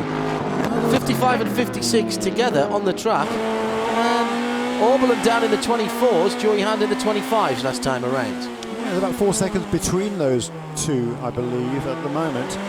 But, you know, in the early stages, they were already pretty much nose to tail, weren't they? The Aston had pulled away a little bit, and then the Corvette pulled up to the Aston, but all the rest of the contenders in GT were only nose to tail, and now they're spread out a little bit. Now there is the leader in GTC, having just made his pit stop. Bob Fighter, I think, got in and out without losing the lead. And McNeil in second place. Motorsports, good effort by that little team from the LA area. Michael Avenatti and Court Wagner will share with Bob Fighter. Avenatti's a trial lawyer by profession. Millard. Yes, but turning into a pretty useful race car driver as well. And Court Wagner, well, he's been around the sport a long, long time. He's got 5 wins in the American Le Mans Series over the years. And good to see Court Wagner back in the ALMS now with this team, which I think is planning on making a full attempt on the championship this year. A good time to rejoin this class, because Cooper McNeil in the Alex Job Racing WeatherTech car in second place is closing down on the leader at a rate of knots. Remember, after the pit stops, it was over 10 seconds, that gap, and now it's under 6. And another second taken out of the lead by Cooper McNeil in the black 22 car the last time around. Now, in fairness, Bob Fighter is having to deal with traffic. Bob knows these cars pretty well, though, Jeremy. He's raced in the GT3, the IMSA Cup, for a few years, I think. Yeah, I think he won it about 4 or 5 years ago. Now, 4th position in Prototype Challenge. Oh, that's a very smart manoeuvre down the inside, and that is 4th place changing over. And that was Gonzalez on Bennett. And now the Diaz will cruise past the pair of them, I guess. Luis Diaz really doing a nice job there in 2nd place overall. Last that was slow. He must have had some traffic last time around, but he's doing a fine job as Luis Diaz. He's not really got anybody to play with at the moment. It's Frank Montagny who is driving the other level 5 car at the moment, but Frank is quite a long way back down the road. Just trying to work out if Gonzalez, and he's got better part of 16 seconds to gain on Ken Dobson, who is once again in the 52. Good to see Ken back with us again in the Mathewson Motorsports car, the man who is in his daytime job a race instructor at the Sim Raceway Racing Experience at other end of California. Yeah, he used to live right around the corner from here down in Carmel Valley. Ken Dobson did most of his racing right here at he knows this track very well. Nice lad, Ken. I suppose you have to be a particular type of person to be a race instructor and sit in with people of, shall we say, varying degrees of ability behind the wheel of a car, a very powerful car on a racetrack. Very laid back, takes a lot to shock him. Very funny, dry sense of humour. As I say, currently in 3rd in PC as Luis Diaz continues. He has just started lap number 101, which Lucas Lowe's already completed, and Lucas picking up the pace now at the head of the field, an 18 flat. Level 5 Motorsports. Well, they've come up through the ranks of the American Le Mans Series, haven't they, Jeremy, with the prototype challenge category to start with, and cut their teeth as a team, as an organisation in that prototype challenge class, proving it's not just drivers but also the organisations that can learn about being in the big show. Yeah, and there's quite a few teams looking to do the same sort of thing as well. It's a class for anybody really. We've seen teams stepping, like RSR Racing, for example, used to be known as Rocket Sports Racing, many years in champ cars and all sorts of other forms of racing, Trans Am before that and during that as well. But they've had taken this opportunity to take what is a great little race car and a fabulous tyre, the Michelin tyre that they've produced for PC. It's absolutely tremendous. They can run hours and hours of testing on one set of tyres, and they really don't lose any performance at all. So yeah, it was a very cost-effective way of going racing. Butch Leitzinger and Andy Wallace, two big names in the sport, both told me the most surprising thing about that car, which, let's not forget, in the blink of an eye ago, in normal terms, 4 or 5 years ago, it's a long time in racing terms. I know that was a P1 chassis. Let's not forget that. That is a properly designed, there's no kind of compromise in terms of the racing car itself. But both Butch Leitzinger and Wallace said to me that the way that the tyres just don't give up any performance, they plateau and stay there, and your 101st lap could be your quickest lap. Probably likely to be if you've got lighter fuel. Very, very complimentary about the cars. They run a very durable engine, which is a Chevy V8, sealed engines, of course. Gearboxes the same. Gearboxes over-engineered, if anything. Running a whole season on one engine, one gearbox. Meantime, as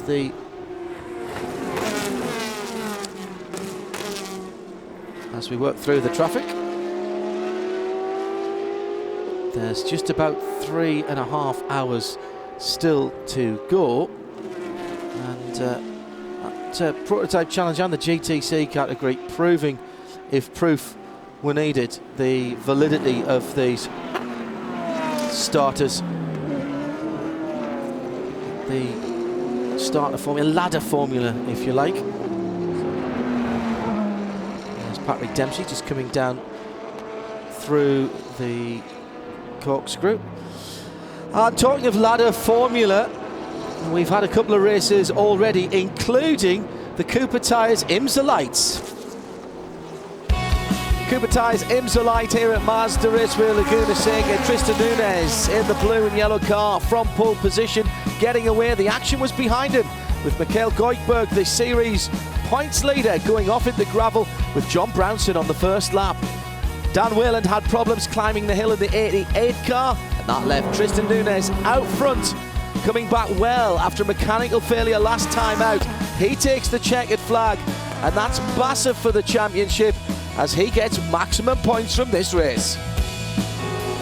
And there are the results from today's race as well. Another win for Tristan Nunez with Scott Tucker taking Class 2.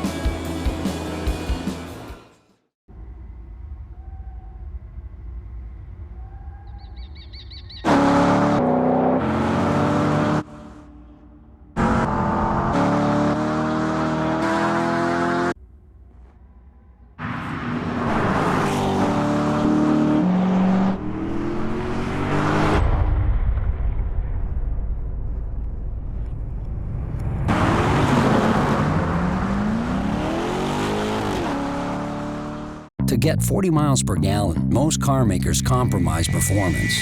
But we're Mazda, and we don't compromise. The Mazda 3 with SkyActiv technology gets 40 miles per gallon highway without economy buttons or compromising how it drives. We build Mazdas. What do you drive? Now get the Mazda 3 with 0.9% APR for a limited term.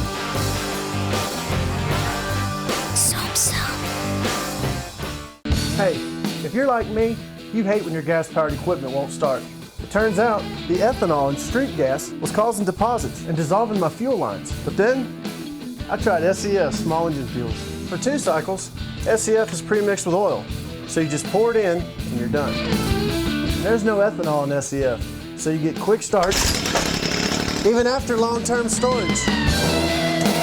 Try SEF. It's the perfect fuel for gas-powered tools.